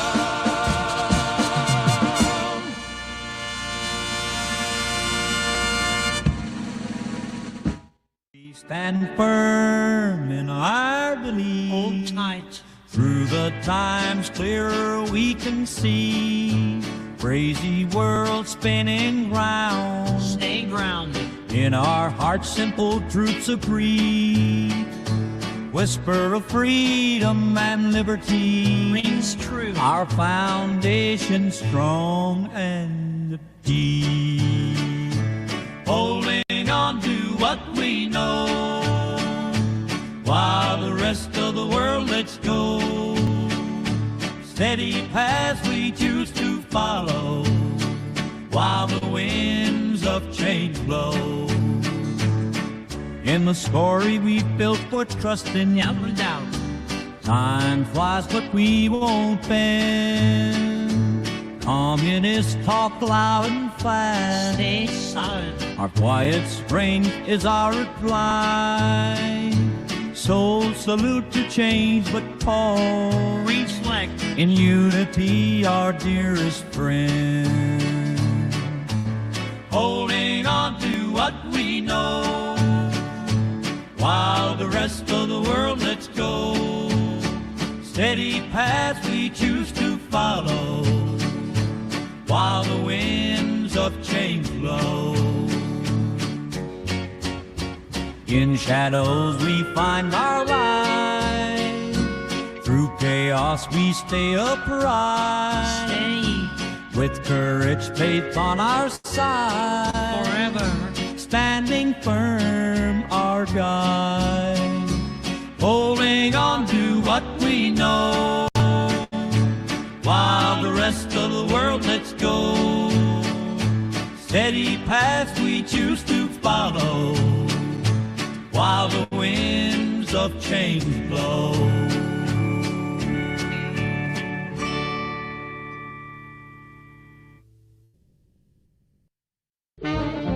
In the 50s, watch it soar, count down from 10, roar. Bright flash like the sun, race begun, that'll be the same no more. The ground shakes, hearts race, a new age we embrace. Feel the power, atomic hour, changing every place. Oh, it's the atom bomb, the future's come along, giving destiny like a 50 song. It's a crawling like bugs tonight. Freedom's calling, gotta rise and fight. We'll stomp 'em out with all our might. Watch 'em scatter in fear and fright. Crushing commies beneath our shoes like tiny pests with nothing to lose. Crushing commies, our anthem strong. Stand united where we belong.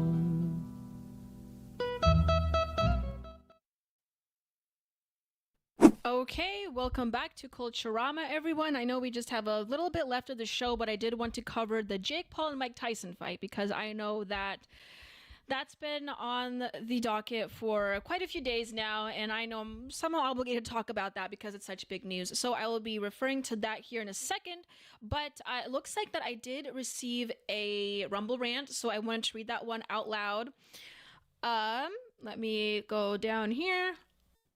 From Nelson65, thank you so much, Nelson65. He wrote $5. Should be bringing up Hanukkah when advertising because that means buying 8 gifts per person, 1 for each night. Very good point, Nelson. I'm definitely going to have to consider that, especially since the holiday season is rolling in. I perhaps after Thanksgiving, I might just do something like that. Who knows? Anyway. Entropy Nomad, that this AI music is something. Someone's asking, is that what it is? I'm not going to confirm nor deny that it is AI music. You don't know that, Entropy Nomad. I could have made this music all by myself. Chances are of it being AI, though, is perhaps a little higher than what you may expect. So I'm going to pull up my tweets here concerning the fight. So here we go. This is, of course, a classic. I'm going to be playing this right now for you guys. It never gets old. Netflix accidentally showed Mike Tyson's ass on live stream during the lead up for his fight tonight. Let's take a look. Wait, hold on. I'm going to make sure the volume's up for this one. What's your prediction? Vicious win. Vicious win. Thank you, Dad. Love you. Love you too.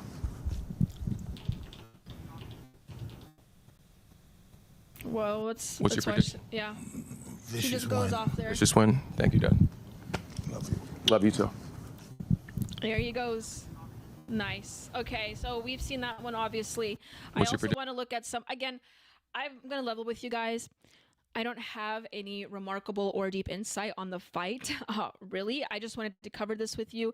I do have a few comments, however, concerning young men in America as it relates to the fight, but I'll get that in a sec. I'll get to that topic in a second. But here's a video. I did want to play some of this to watch with you guys because I used to have a Netflix account.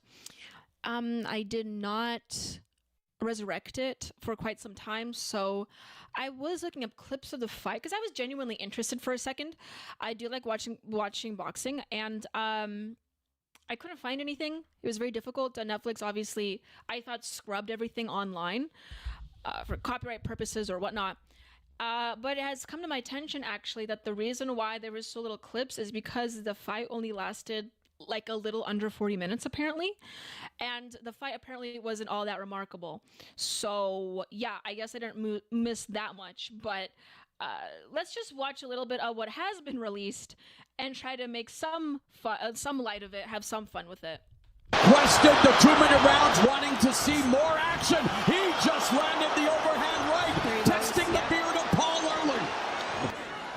And everybody was saying, It's so sad to watch this unfold because, like, many of you have probably been doing is rooting for Mike Tyson. I haven't met or seen a single person that wanted Jake Paul to win. It's very unfortunate and sad to see, though, Mike Tyson's glory days kind of, fall apart as we watch this. Shot by Jake Paul. Right hand by Paul. That is his most effective. Landing his jab right there that really knocked Jake back. I think that's his most effective punch of the round. But then we see, the right hand grazes Mike Tyson by Jake Paul. That would have been a good shot had it been on the chin. So Mike barely escaped that one. Through 2 rounds, Jake Paul 12 of 53, 23%. Tyson. I don't know that much about boxing, but it looks like Mike Tyson is like outright trying to hit him and just completely missing in every turn here. The poor guy. It's aggressively. Tyson 7 of 34, 18%. So Tyson is averaging more punches than he did in that fight with McBride and in the exhibition against Roy Jones, where he averaged 24 punches around. Like I said, I don't like the fact that they keep messing with that mouthpiece. Oh, left hook, triple left hook by Paul. Mike's He hurt. wobbled Mike is Tyson. hurt. Mike's hurt. Here you see Jake Paul land a beautiful jab with right hand first. So anyway, I know that Jake Paul was really prepping for this fight. I've seen pictures of him that looked like he was pregnant. I don't know if you guys seen that, but there's been a few tweets of him, prepping for the fight and like pictures of him and videos of him weightlifting, and he looks pregnant in them. I don't know. I don't have it saved up here. I could maybe pull it out, but people were saying that he was completely bulking up for the fight, and I don't know much about the Paul brothers. I haven't paid too much attention to them, but they look. He looks like he's put on quite a bit of weight. Apparently, he's been training for quite a few years for this, for boxing in general, but especially for this fight, he's been prepping for quite some time, and it looks like it really has paid off because I didn't think he had that dog in him, but yeah, no, he has that dog in him, no doubt.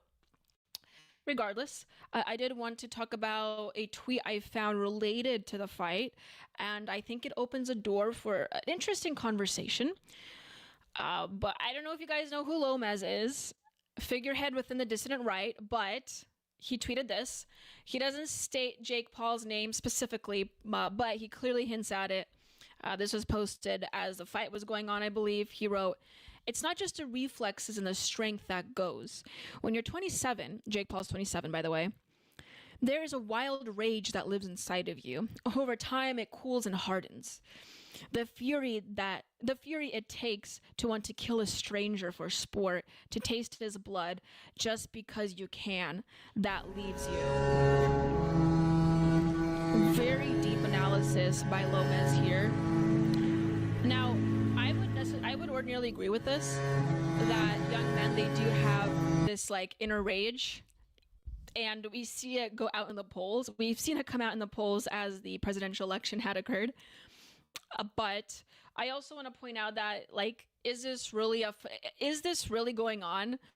Or is this kind of like trying to bolster up the image of what young men are in America, more so than what they really are in America? Because I don't know if you guys heard, but there's this little thing going around, how men's testosterone is steadily declining as the years go by 25%. And this is not a topic to joke about. It's not a topic that I want to make fun of.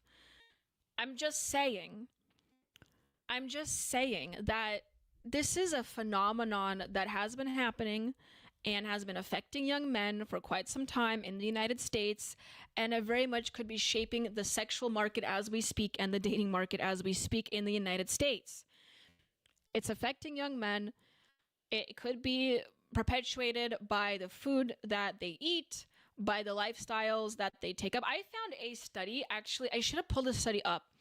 I found a study that showed, I found it a number of months ago, where it showed that men who are in predominantly female-occupied spaces, and this happens more in the workplace now, more than ever before in human history, that if men are within largely female-occupied spaces, naturally their testosterone will just decline.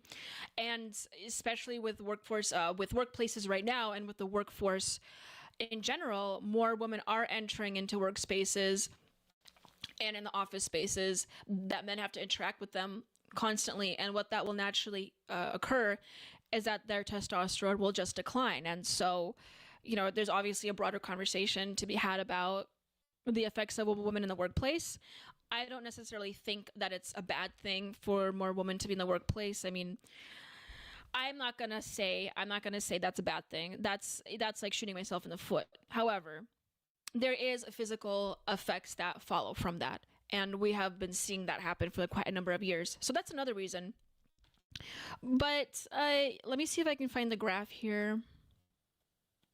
Environmental. It also talks about pollution and contaminants in our air and water supply.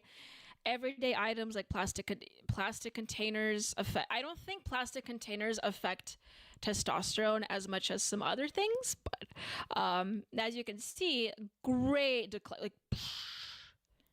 it just drops. Now that's a picture of falling off right there. It's never been more over than that. Yeah, it's completely declining, and just thought that was interesting.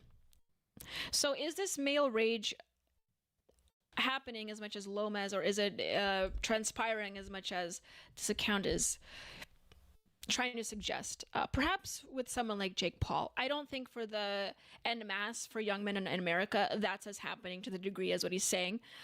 However, the Trump win could partly be attributed to that, yes. I don't think it's solely attributed to that. It's something to keep in mind as far as issues are concerned with young men in America, and I think it's important to continue to reiterate the point that young men should probably go to the doctor and check their T's. Check their T, more than they probably are.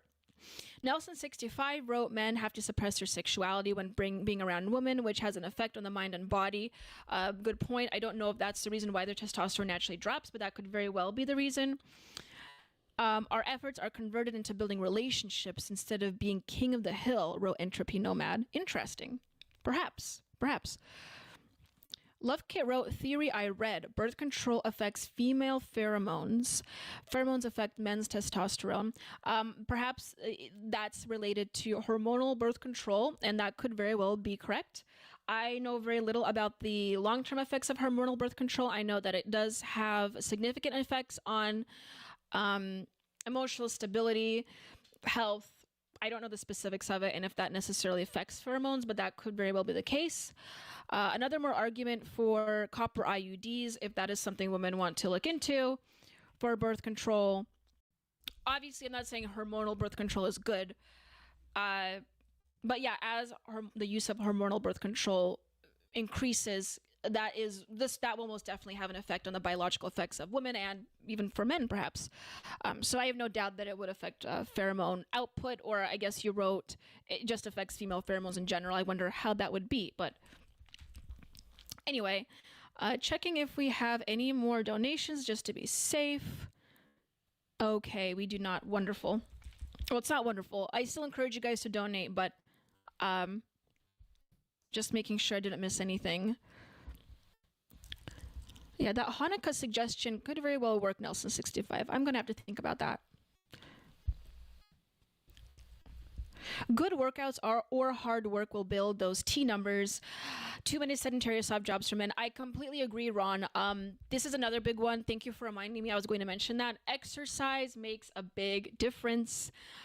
Go to the gym, fellas. Go to the gym. Run outside. Do whatever it is you can.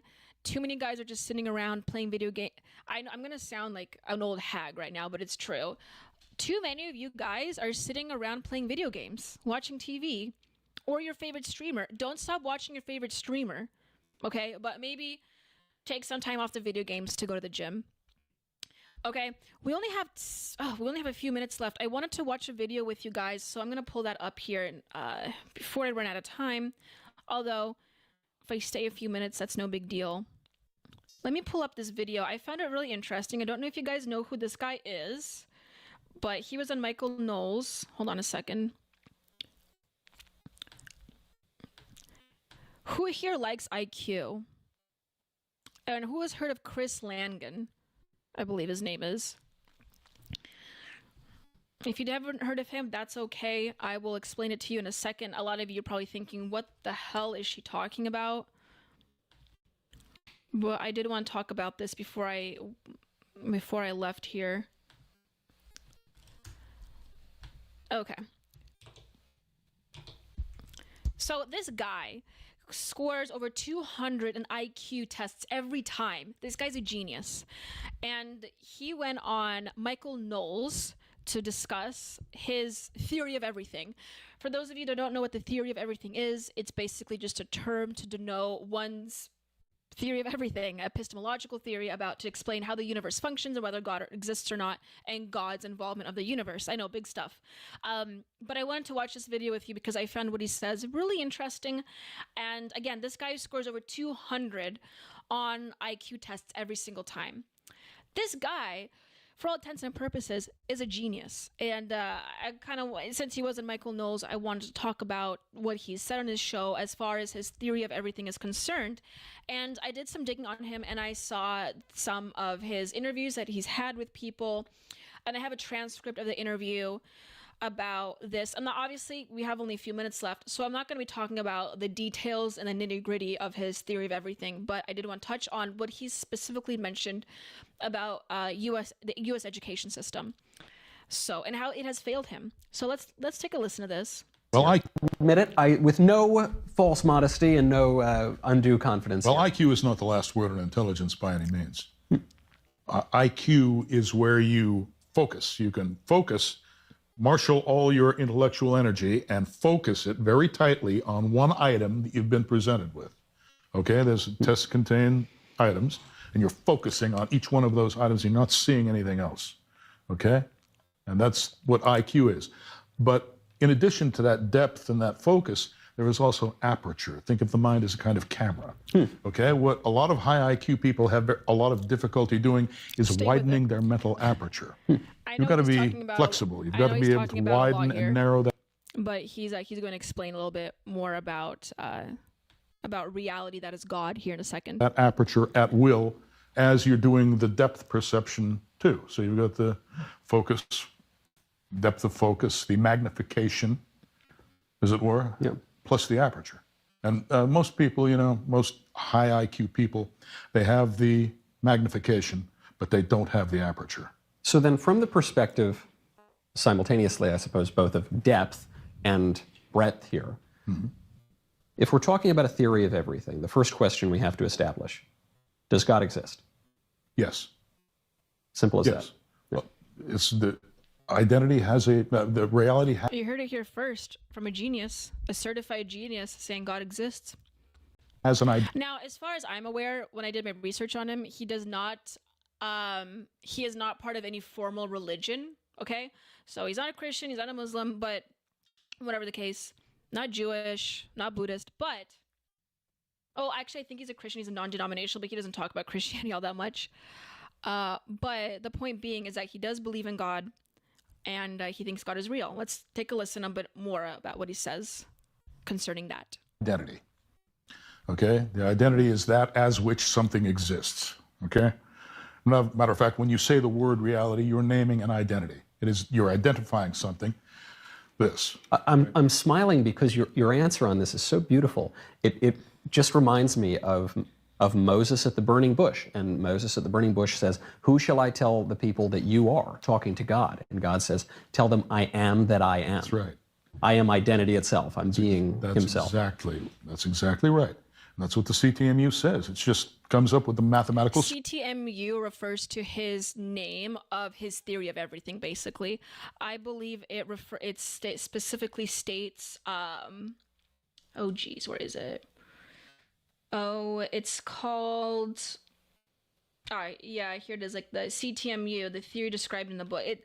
It's basically like an abbreviation of his entire theory. It's called like the cognitive theory of, I can actually look it up here for you guys. Christopher Langan, here we go. This is Wikipedia page. It's called the Cognitive Theoretical Model of the Universe. So CTMU refers to Cognitive Theoretical Model of the Universe. It's basically just his theory of why God exists. Structure that you need to build a reality out of that. You see? So you come up with that identity and then you search it for its properties. You see, once you've built the preliminary framework, then you start deducing the properties of this identity, and you find out that those properties match those of God as described in most of the world's major religions. Okay, so I don't know if you guys take anything from that, but I thought that was really interesting. I only have a minute left, but I did want to mention one thing here, and that is I found this really old interview he had, and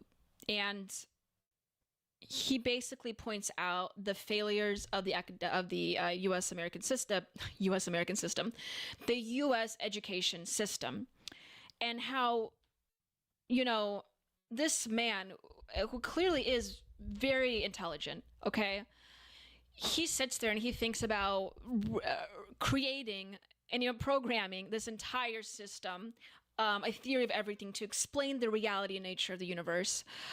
He has been completely failed by academia. He didn't go to college. He couldn't go to college because he has stated that his educators and even his fellow students have completely failed him.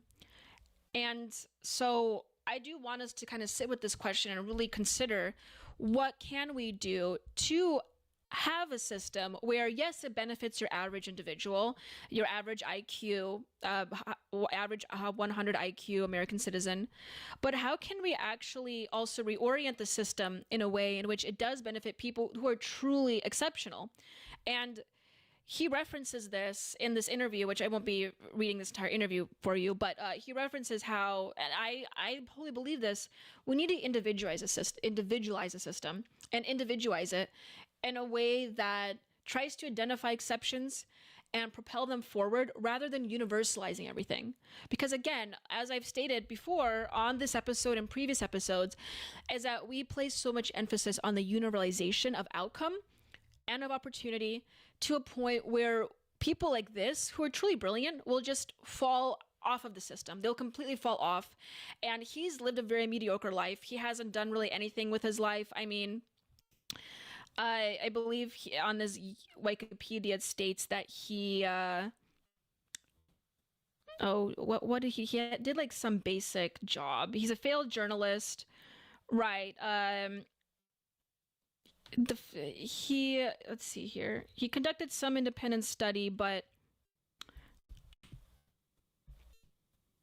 I forgot what he did for a living. It should have said, maybe it said on this page.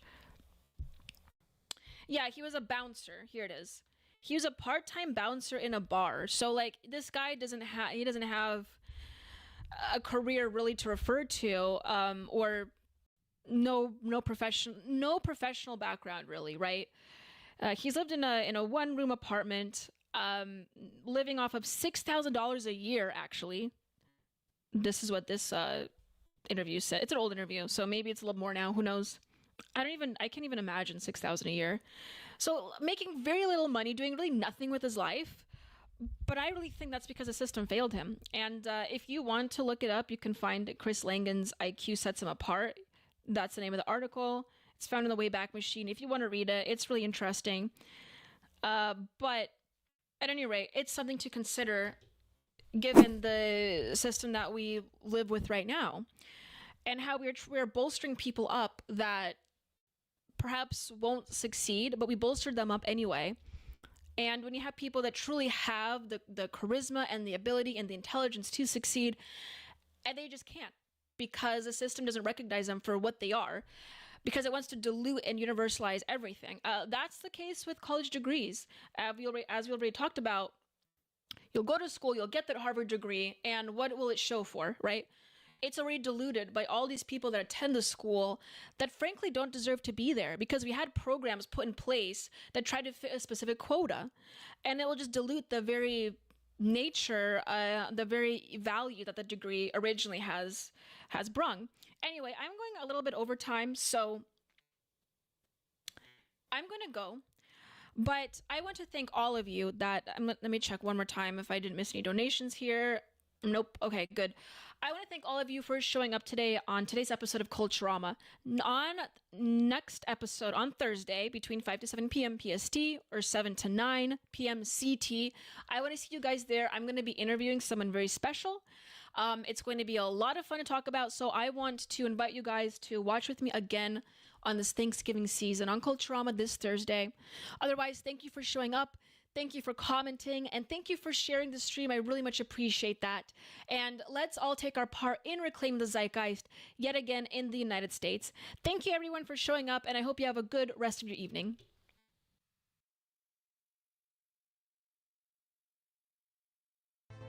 I'm glowing in the night, shining like a star in this atomic age, you're brighter by far. Untouchable energy, it's a glowing affair. Ready, ready, I'll take you everywhere. I'm untouchable now, feel the power in the air. Radioactive rhythm, but sense without care. Electric and alive in this atomic embrace. Unstoppable now in this glowing space.